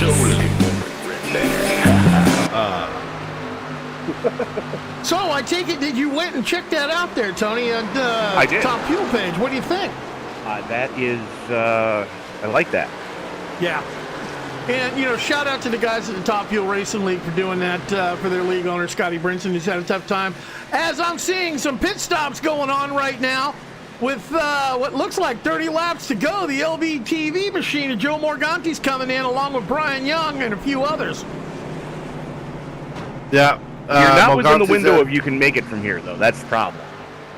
Yeah, they're going to have to again before this is over. They're banking on another caution flag to fly as the back half of the field looks like it's just going to go ahead and make it stop now. Mark Arthur, Sam Baumgarten, Derek Paulson, Nick Okier, Alec Karen, Dalton Kilroy, the boss, Tex Perry, and James Grumpy Bunce. They're the ones holding it out there. Take that back. Here comes Derek Paulson, and here comes the boss, Nick Okia. Yeah, those two. No. We've got to get a new paint scheme for one of them because they've got cars painted just way too similar. Even though one's a Toyota and one's not. He's got a great paint job on this car. He's got a new LB Plastics paint job on that car. Shout out to LB Plastics, guys. When am I getting invited to poker? That's what I want to know. I wonder where he got that paint scheme from. You know, some window-licking retard gave that to him, but... You stupid. Yes, I am. And proud of it. The voice of Saturday night, NASCOM Online, let me tell you. Don't forget, on the other side of the channel, guys, we have classic stock car racing going on. Is Adam Chapman is bringing you the WOSCRL league from Daytona. So make sure you give him a like and. I'm thinking after this tonight, we might have to do some classic car racing before they take it off the officials. And your leader is in. Yep, Mark Arthur's in. So it looks like 20 to 21 laps is, or 22 laps is about what you're going to make them take a go fast here. The leader's in. 28 laps to the end of the race. He may have to make another stop. What's your opinion? I think everybody's going to have to make one more stop, at least for a splash and go. But, lead handed over to Alec Karen. I got 4 drivers that have yet to make their pit stop up in the front of the field. Alec Karen, Dalton Kilroy, the boss, Tex Perry, and Grumpy James Bunce. Yeah, I mean, to be honest with you, my half hours goes into I've got to take my shoes off and try to figure this one out. Yeah, well, Alec Karen bringing her pit side right now. Hands the lead over to Dalton Kilrow, holds it out there for another lap, and so does James. Well, Grumpy's in. The boss is in. The only car we haven't seen making pit side right now was the 41 machine at Dalton Kilrow. Gotta wonder how much go fast he's got left in that tank. Thinking he's trying to hang it out as long as he possibly can. That's the strategy that I told you I was thinking if I was driving right now, that's what I would be doing. But, it's definitely going to be interesting to see how this one does play out if we stay green. Well, the Mark Arthur notebook, how many laps did Mark Arthur do when he tried to Carl Edwards the field by slowing down? 25. And we are 26 to the end of the race. Right. And he ran out of fuel, coasted into his pit stop. Dalton Kilrow walking a tightrope. I mean, holy crap, he's walking a tightrope with this one. Oh, right now he's 10 seconds to the good. He's pitting this time. He called it. All right, he's pitting this time, so he is gonna. He's counting that it's gonna run a green flag to the end with no green mark checker, and he put all his eggs in that basket. But you know what? That caution flag's a great equalizer. Throws it all out the window. Re-rack them, stack them, and pack them, and try it again. And that's provided you don't get busted for speeding as you hit pit road. Yeah, he was coming in lickety split, wasn't he? Oh, yeah, he was hustling it. So, Kilrow on pit road. Paulson at the last lap was 21 and a half seconds back.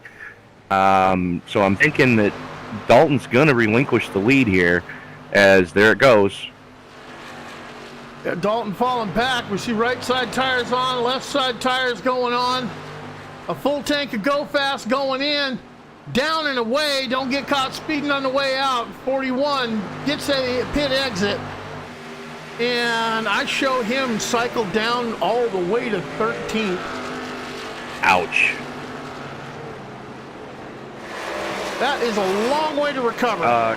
Correction, 15th. Because here comes Bunsey, who was 15th. So, 14th now. Yeah, he's holding it right there next to Bunsey. Bunsey's on his outside.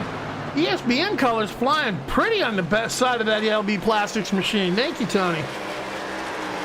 Yeah, I'm kind of proud of how that one turned out. 22 seconds behind the leader is where Dalton Kilrow cycled out after that pit stop. So you got to wonder if that strategy paid off or not. But don't look now. Look who the lead got handed over to, and Derek Paulson right behind him. Shocking. It's hard to argue with the performances that Mark Arthur has been able to put up week in and week out every season. The guy knows how to wheel these cars around this track, around a lot of tracks. And from what we've seen with the new tire model tonight and the way they've been getting kind of snappy loose off the corner exit and tight, heading out to that wall as well. I mean, they've been dealing with a lot of conditions. These drivers are having to wheel these cars tonight. Very much so. And, if you take a look at the current weather conditions, Byron, the track's cooled off 30 degrees. Holy moly. We were looking at, 118 earlier, and it's down to 93 right now. Track's cooling off. Tony, talk to people. Tell them what the cooler track does for the setup of the car. It basically throws a monkey wrench at the crew chief's forehead, because if you set it up for a hot condition, basically, especially with an asphalt track like Michigan, when asphalt gets hot, it gets greasy, and the rubber on the tires doesn't want to grab hold as easily as it can. So at the start of this race, we were at almost 120 degrees track temperature. So the cars were wanting to slide around, and as we saw, a lot of drivers were having to chase it down the hill coming off of turn 2. where if you look right now, that's where the sun is beating on the track. As the track temperature cools off, what that does is the track doesn't abuse the rubber and the tires quite as much, so you've got more grip available. And what that does is it tightens the car up. So that's, as Sam was alluding to, towards the end of the runs, he was fighting a very tight race car. And when I say tight, tight is where you want to go head first into the wall. Loose is where you want to go back bumper first into the wall. And as you see Mark Arthur dirt tracking through 1 and 2, he's fighting a tight condition at half the track and a loose condition at the other end of the track. When the track temperature is doing what it's doing and the sun is coming in and out of the clouds like it currently is right now, as a crew chief, you kind of want to just take a header off the top of your own pit box and hope that it just completely separates your brainstem, because you just want to pull what little is left of your hair out at this point. Right. And, folks, we've talked about tight and loose, like he said, that's one way to describe it. You've heard me describe it. These cars, the setup's all over the place. We're going to have a bit of a talk about setups later on, probably in the next couple of races, to where we can talk to you about, okay, my car's tight. It's not wanting to turn. It wants to go slap that outside wall. Every time I turn the steering wheel left, the car says, nah, I think I'm going to keep going straight. We're going to get into what adjustments can be made by the driver at a pit stop to go ahead and fix a condition like that. And the other thing too, Byron, it's not just, well, it's loose. Well, where is it loose? Or it's tight. Where is it tight? Exactly. Because the good drivers, your guys. As much as I hate to invoke this name because I'm not a fan of his, but one of the best at being able to describe what a race car is doing is Kyle Busch. As he starts to turn the wheel, he'll tell you what the car is doing. You should permaban yourself for using his name. I should, but the thing is I was just watching the Prelude to a Dream, the last time that they ran the Cup drivers at Eldora in late models. That was one of the things that I heard coming from the guys that were working with the driver of the 18, was that he was giving such feedback that they've never had that before.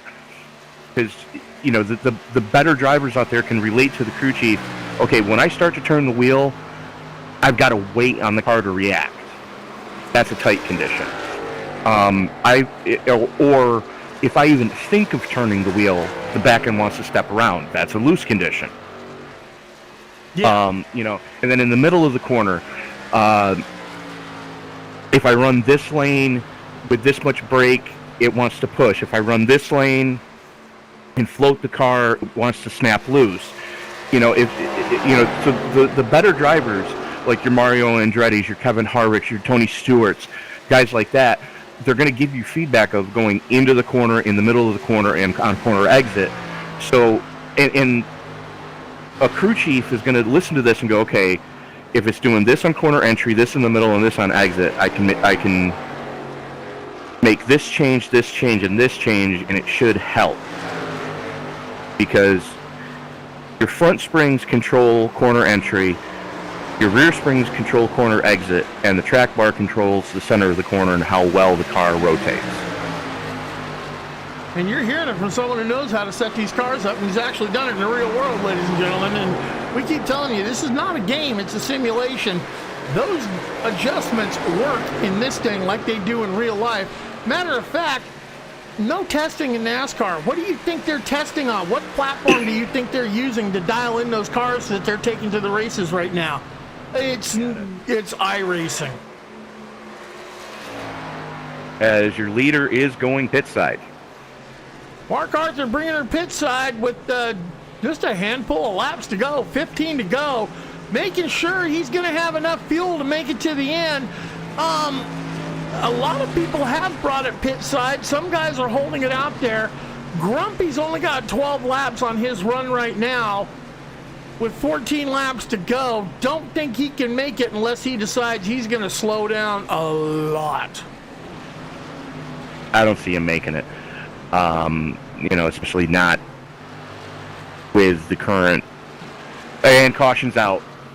Well, strategy just got thrown clean out the window. Guys that were in pit lane, what's that do to them? Guys that have yet to hit pit lane, what's it do to them?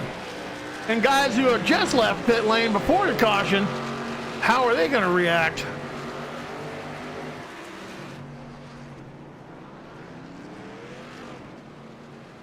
A lot of cars caught on pit lane with that caution, my friend. Yeah, but I'm still trying to figure out what the caution came out for. I can't find it because I keep looking back to who's not moving, what happened where, and I keep catching guys on pit lane.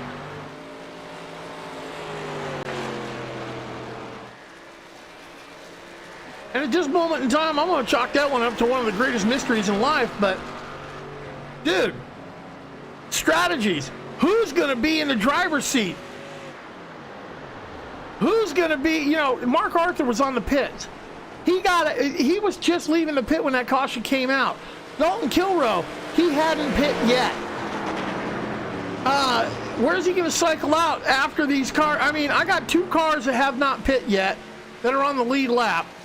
And they're going to have to pit and be behind everyone that has already pit when the caution came out. Oh, I see what the caution came out for. Brian Young, unfortunately, looped it coming off of pit road in the pit exit lane. Ouch. And almost clobbered the, who was that? The Red Bull car.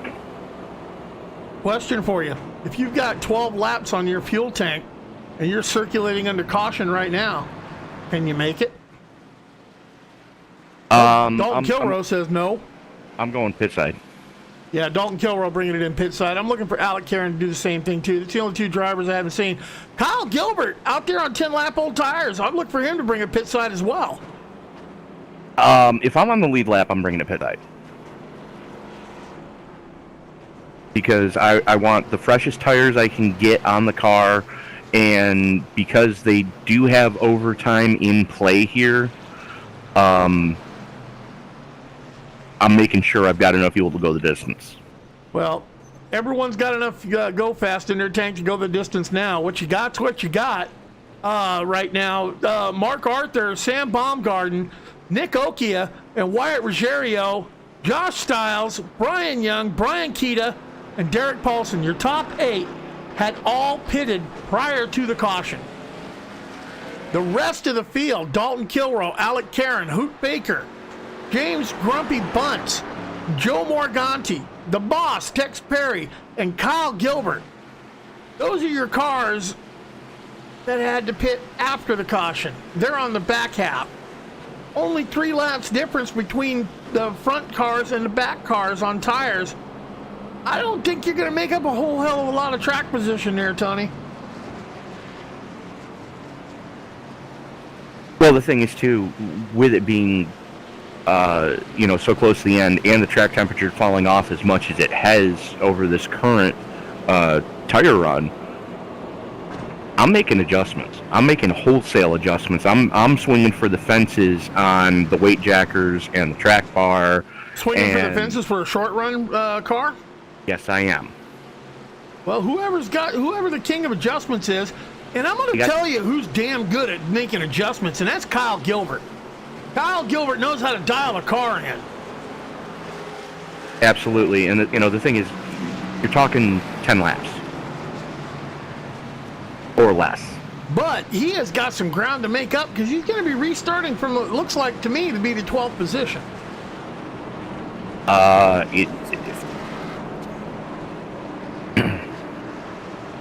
Who's starting in the 12th position? He's going to restart. Take that back. Now I got him in 14th. 13th. Kyle Gilbert. Yeah. Gilbert's usually good at setting up a short run car, but if I'm Mark Arthur and Sam Baumgarten, I was cranking on the weight jackers under this caution. I would have been. You know what? Take a look at that third place car. Good showing by Wyatt Ruggiero tonight. Rogerio in fourth, Nick Okia in third. Great showings for both of those rookies. As a matter of fact, rookies from third down to seventh, so great showings for everybody there. And then you got Alex Karen, another rookie in the top 10. So the rookies are no slouches this season. All right, man. I got a feeling. Here we go, man. 10-lap dash to the end of end of this race, man. Pace car's off. Tony, take us to the green. As Arthur pulls the trigger, his teammate Baumgarten goes with him. And Ruggiero stacking the rest of the field up behind him, not getting the restarts they were hoping for. I think that they were caught sleeping as Arthur just hit the gas the moment that pace car made its move. And they're just going to town. As right now, you've got a lot of traffic right there. Josh Stiles fighting with him, and Dalton Kilroe trying to make some headway. Going to have to be patient as they're too wide in front of him. Kilroe up into... Oh, caution's going to come out as the 90 of Brian Young goes around and head first into the wall. Take a look at that one more time. I was focusing in on Kyle Gilbert to see how he was doing, and he snuck by that one by the skin of his teeth, my friend.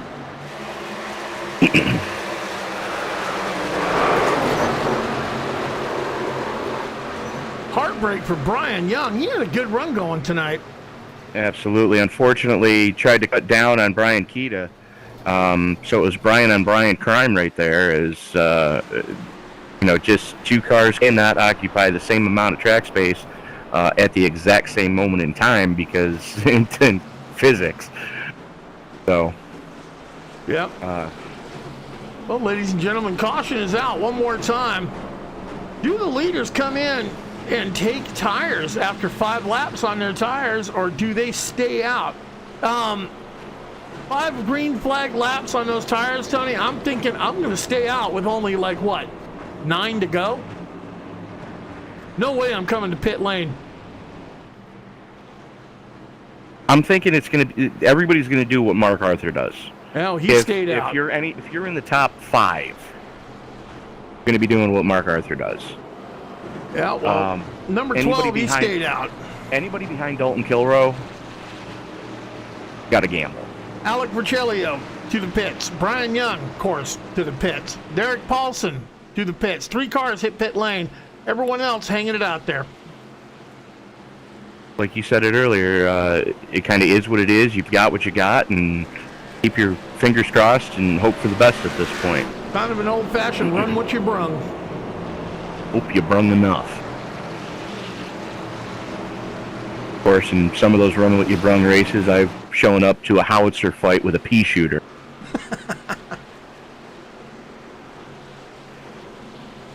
You know what? The only reason I'm laughing at that, Tony, is I know the feeling because I've done the same damn thing.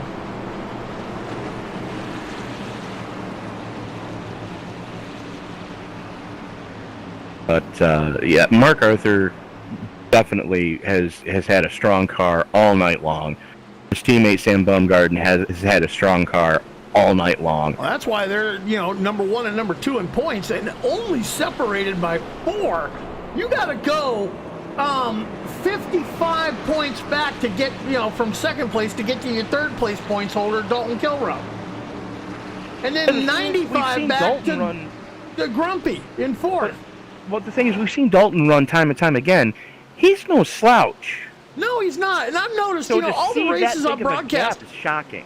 I wonder what's going on with Dalton lately because you know what? All the races on broadcast, he builds a long run setup. If we go long run, usually you see the 41 rising towards the top. But lately, I don't know how much time Mark Arthur and Sam Baumgarten have been putting in their setups, but it's time to go to school for a few of these guys. Well, I mean, with the new tire model, the new damage model, with everything that's been thrown at these guys this season, you're seeing the guys that have real-world racing experience start to shine through. And if I'm not mistaken, Sam Baumgarten has real-world racing experience, shares the setup with Mark Arthur. Mark Arthur makes the tweaks to let him run the way that he wants the car to run, and you go from there. Yeah, and that's another reason why we haven't seen another name that we've been calling at the front of the field an awful lot. Ryan Chipsahoyser. He's doing a lot of real-life racing lately. He went out there and put his car up on the pole and then won the race from it. He's gaining trophies out there. Hats off to him. Shout out to Ryan Chipsahoyser. Yeah, we'll see him in the better part of the season when the real-world stuff puts it away for the wintertime. All right, pace car is getting ready to take that left turn, man. Mark Arthur got control of the field. How long do you think he's going to wait before that matches that loud pedal? I'm thinking as soon as the pace car twitches. Well, we're about to get a good look of it right now. Pace car is off. Yeah, you were right. I don't think he even gave his teammate a heads up that he was leaving, because look at that lead that he just kicked out. Yep, and Baumgarten has a Wyatt Rosario all over his back bumper. Well, here we go, man. 6 laps to go. This is going to be a barn burner if we don't catch another caution before the end of it. Mark Arthur got command of the field. Sam Baumgarten, Wyatt Rosario, Nick Okie, and Dalton Kilroe, top 5. Yeah, I mean, still, hats off the entire rookie class this season. I've been nothing but impressed with every one of them that I've seen. What just happened? Well, whatever happened, the caution did not come out as we are down to 5 laps to go. Well, you look back at around 6th place, and they're 3 wide. Well, I'm looking at James Grumpy Bunce running in the middle of a hornet's nest right now. I'm looking at Brian Young down on the bottom of the apron. He's getting out of harm's way. Derek Paulson spins it, brings a caution out. Hello, folks. Green white checker.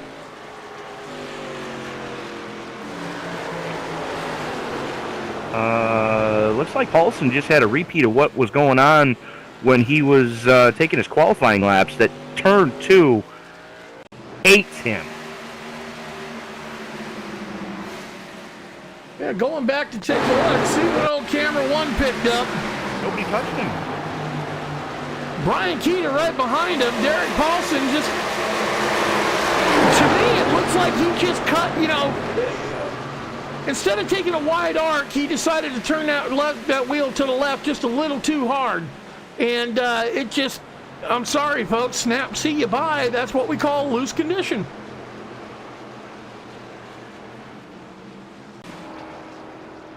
All right, back to the front of the field. Back to live. 10 laps on your tires.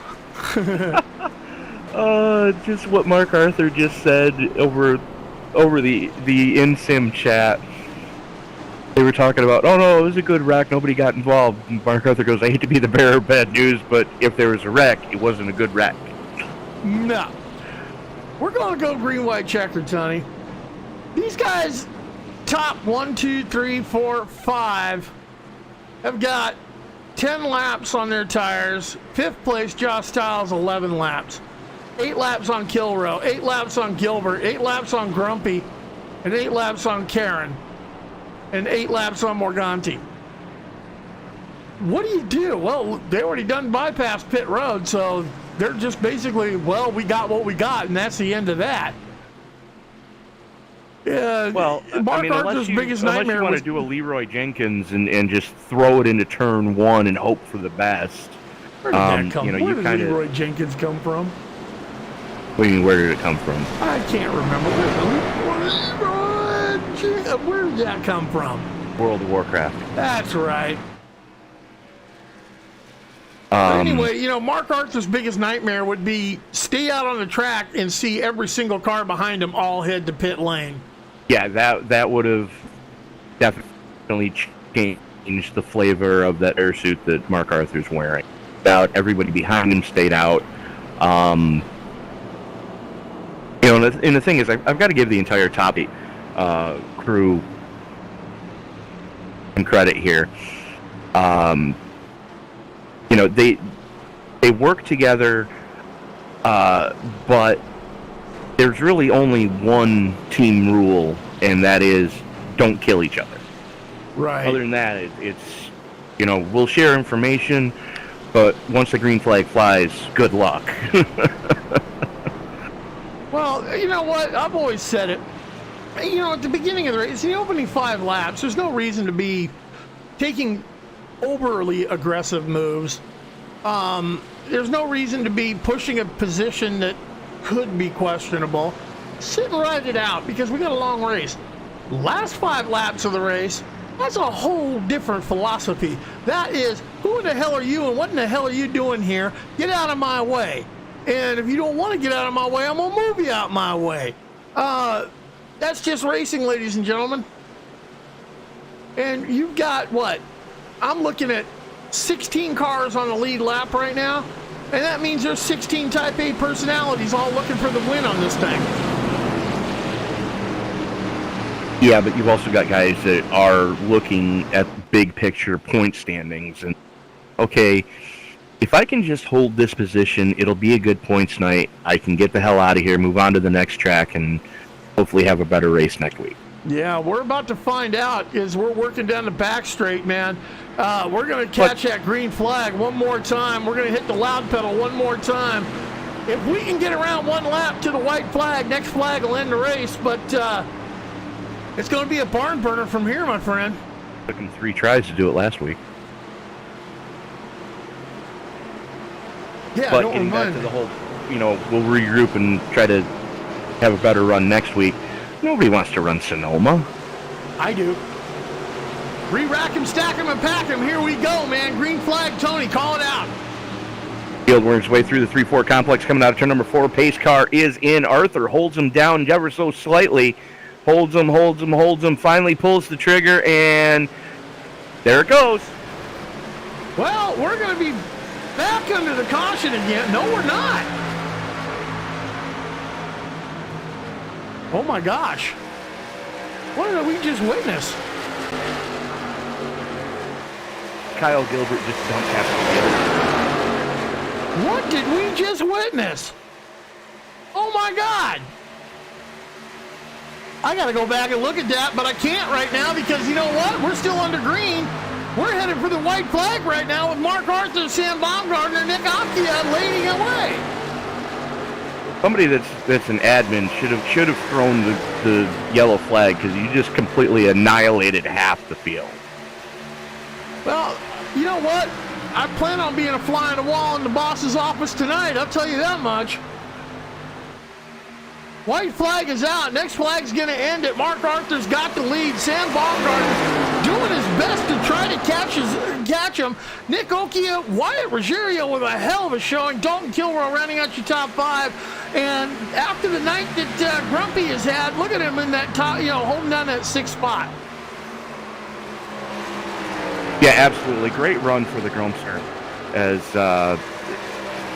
I'm going back and looking at what the heck happened as they were coming to the green to start this piece. And checkered flags in the air. Mark Arthur, he takes the victory with Sam Baumgartner and Nick Occhia all on the podium. Dalton Kilroy, Wyatt Ruggiero running out your top 5. Holy crap. I can't go back that far. I kept it on the leaders for the end of the race. But good golly, Miss Molly.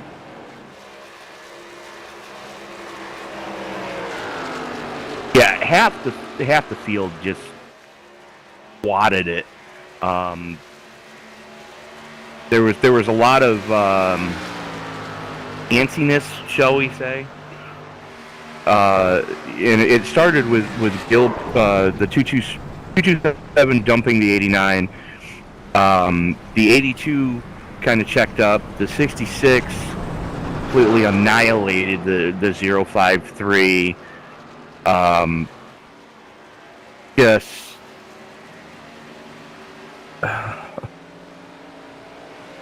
It all started with the 227 just hand grenading the 80. We'll just have to 89. call that pure chaos.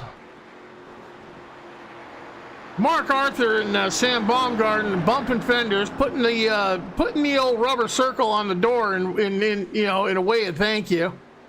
Should I tell these guys how we reward Ronnie Osmer when he wins a race in our league? Yeah, exactly. I think I might bring that to them one day as they're getting ready to line up for that pretty picture moment right here in the start-finish line. Mark Arthur, you see him just lighting them up. Smoke flying. If he burns them long enough, folks, new tire model, he'll burn them down and he'll blow out. I would like to point out that the first one to actually break the tension of the infighting that's been going on was the name that you mentioned earlier, one Mr. Aaron Johnson. First one to congratulate Mark Arthur in the sim. Yeah, Aaron D. Johnson. Yeah, I said it, folks. He's going to kick me into ding-ding for saying it, but you know what? We saw a hell of a race here at Michigan. And I'm looking down in the Top Flight Racing chat room, all three of them. Nick Okia, third. Sam Baumgarten, second. Mark Arthur. Talk about third. Let's bring this third place driver up in here. Nick Okia. What was he talking about? Yeah, we're talking about you right now up here in the booth, Mr. Nick Okia. Congratulations, third place finish, my friend. We've seen you have some issues. We've seen you rise to the top. Adjustments made, driving done. Tell me about your race, my friend.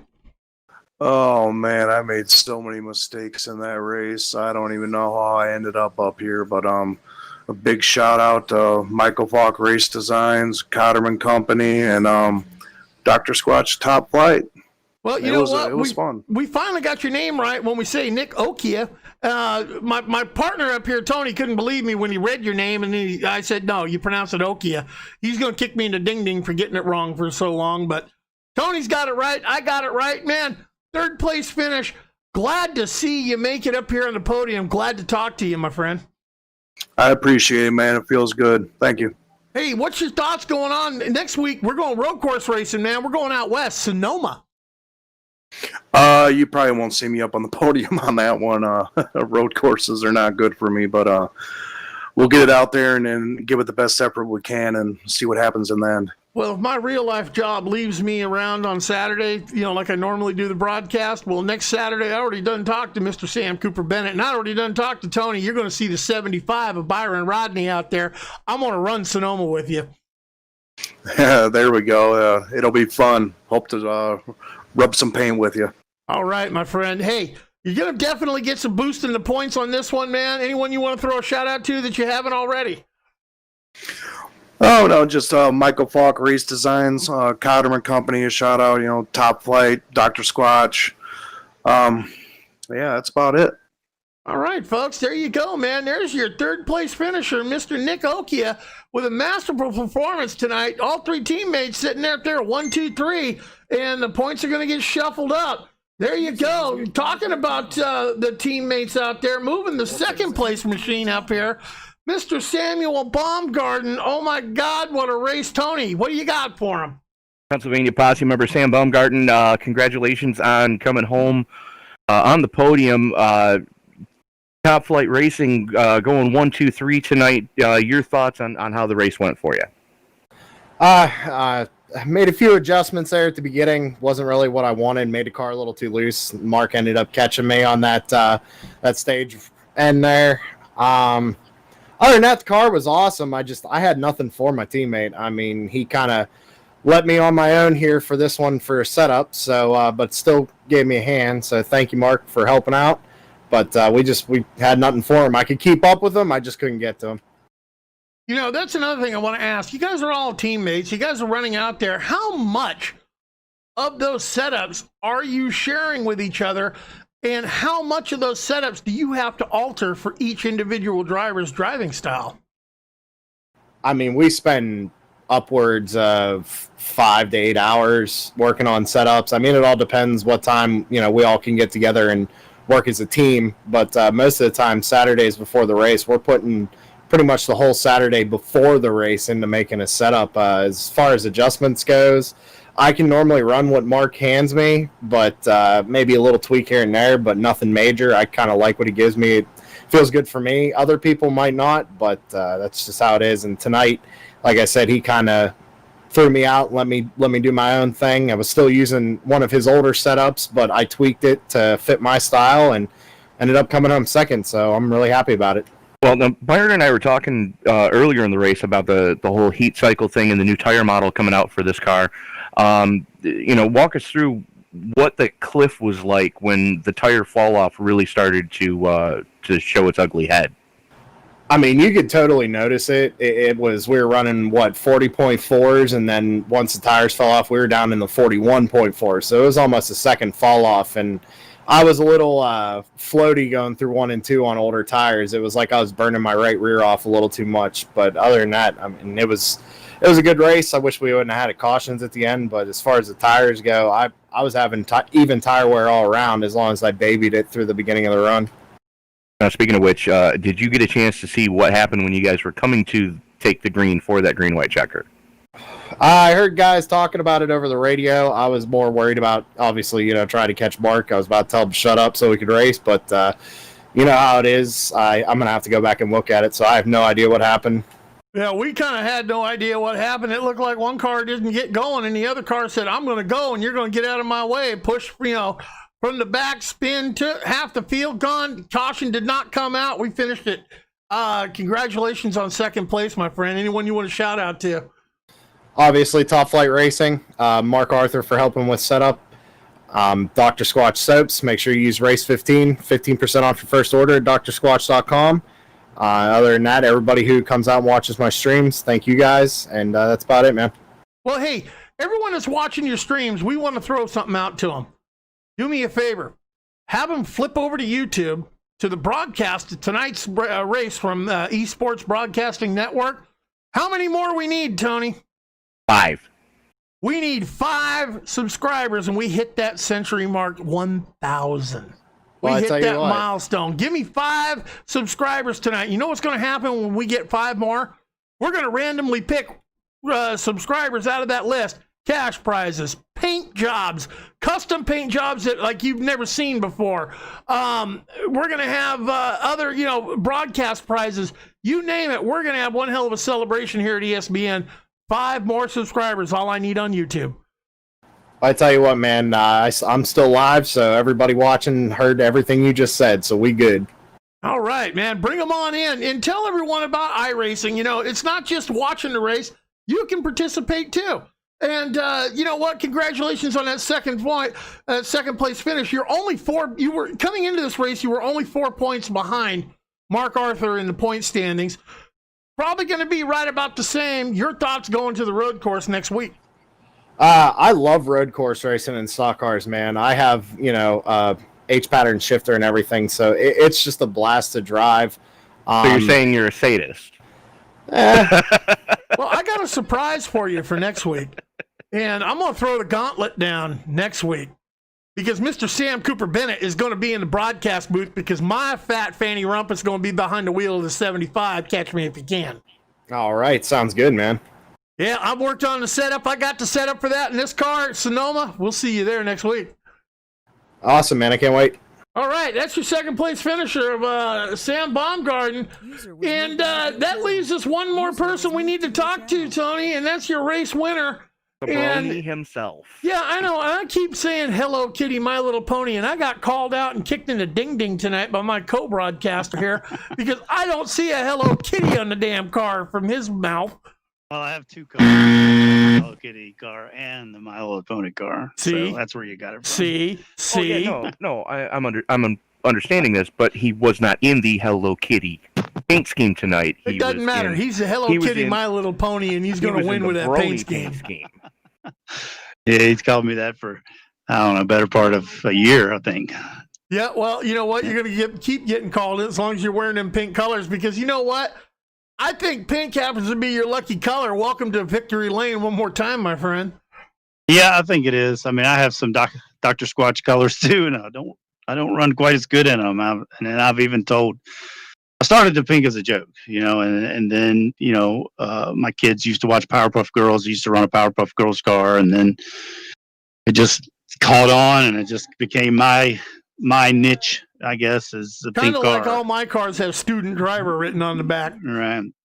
And then I got in a dark squatch car, and I don't do as good. So I was even telling McRae, I was like, dude, see if they can make me a pink Dr. Squatch car. And he was like, oh, I'm on it. So, yeah, I've never ran it yet. They haven't got one that I like yet. But yeah, tell me about this race, man. What's your opinion of the new tire model here? First time you got to feel it in this car?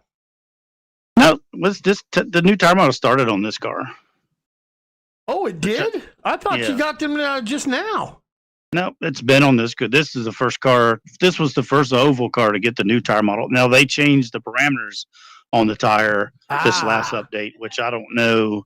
I don't feel a difference. I mean, it didn't change the setups at all, or I don't feel a huge difference in what it was. I think they're just trying to tweak the parameters of the setups now. Yeah, well, you made it to the point for the end of the race here at Michigan. You were at the front when it counted for the victory at the end. 4 points only separated you and Sam Baumgarten, your teammate, going into this race. Probably be, I don't know how many more. Depends on laps led and, incidents, all that good stuff. No points. No points for that. No, well, we'll see where we're lying. Then if you came in first and second, then you come out first and second. I think I got an extra point on him in a stage, and then I think I got an extra couple points when he had to pit there for fuel, and I saved there at the end of that one stage. So I think I gained maybe 4 points on him this week. That's what I'm thinking. Well, something like that. It still leaves you under 10 points separation, but we're going to a road course, and he's excited about going to that road course. What's your thoughts? Yeah, well, last year I dominated on the road course, but it was on both road courses actually, Sonoma and Watkins Glen, but this is a different tire model and different damage model. So I don't know. I mean, I'm pretty good at the Sonoma and Watkins Glen road courses. If Gilbert shows up, he's always pretty good at them. Should I tell him this now, Tony, or not? Yeah, go ahead. Burst his bubble. Yeah, I'll burst your bubble. You know, when I was telling you on the back of my car, it says student driver on the back of all of my cars. Yeah. Yeah, we'll get a good look at it next week. I'm gonna drive with y'all. Oh, you're racing? Yeah, I'm racing. Sonoma's my track, my friend. Maybe you'll get a look at that My Little Pony winking at you on the back of my car. I probably will. The last time I was raced in Sonoma, me and Grumpy got in this car. As a matter of fact, me and Grumpy were out there. Grumpy's no slouch in this car at Sonoma. I was gapping him big time. So I'm looking forward to a fun run with you guys. I don't know if you've ever looked at the rear of my car. Yeah, we looked at it on the broadcast tonight. We read it. We called it out. So, yeah, I know. I gotta put the student driver out in front of you sometime in that race. Yeah. Anyone we're shouting out to tonight, my friend?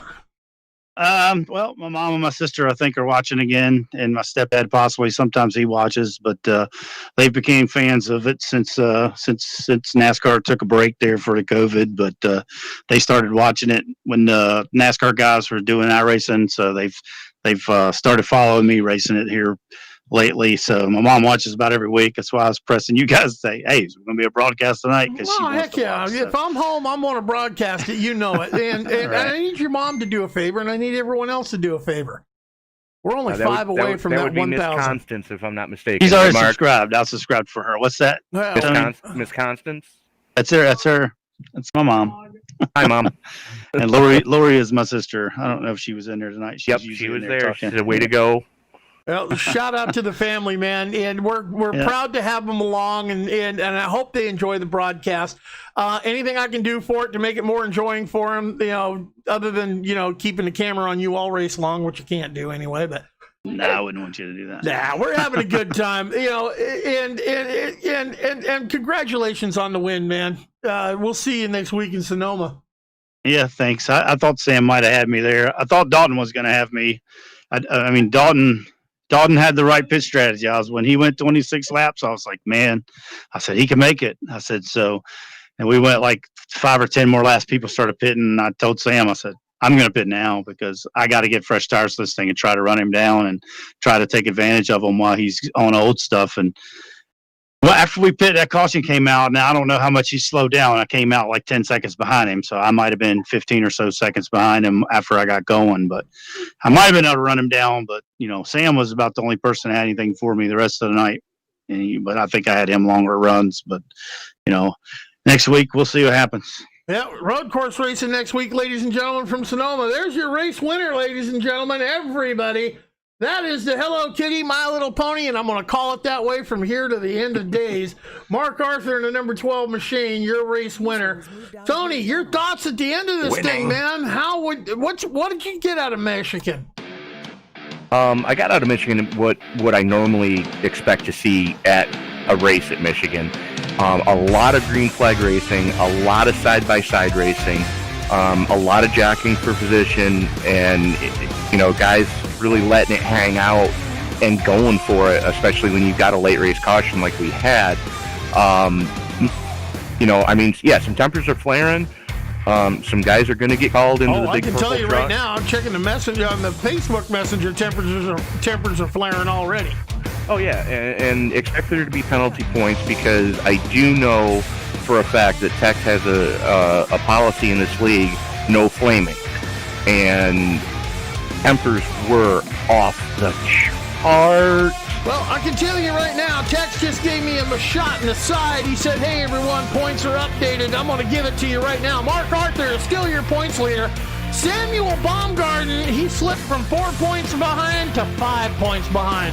5-point separation from first to second. Dalton Kilrow, 52 back from second place. The biggest mover up the list right now would be the boss, William Tex Perry, moved up to fourth in points. James Grumpy Bunce dropped down to fifth. Sixth is Douglas Thompson. Nick Okia moved up 2 spots to seventh. Eighth belonging to Kevin Paskowich. Ninth, Tim Bills. And Brian McRae holding steady your top 10 in points tonight. Well, Tex made that jump solely on stage points. There's no other explanation for it, because if you look at where they actually did finish, Grumpy came home 6th, and Tex came home 10th. So stage points are huge. To the casual fan, they don't realize just how quickly those can add up. Yeah, stage points, you got to get every point that you can, because when you got only 5 points separating the top two, 52 points back to third, another 131 back to fourth. Tex grabbing all the stage points that he can, doing everything he can to move on up that board. We got a lot of races left to go. This was only race 15 of 41 in this season. Long season yet to come. Sonoma road course racing next week. I can't wait for it. I'm going to jump behind the wheel if I'm home. Tony, you going to be up in the booth? I'm going to try to be. All right. Well, hey, everyone, my name is Byron Rodney. My co-broadcaster here, the co-founder of ESPN, Mr. Tony Pat Trapasso. You know what? ESPN in the house, bringing you coverage of NASCOM Online Saturday night. Can't thank you enough for being here. Please get us some subscribers. We want to hit that 1,000. Ladies and gentlemen, for ESPN and Tony Pat Trapasso, my name is Byron Rodney, and we'll see you next week. Winning.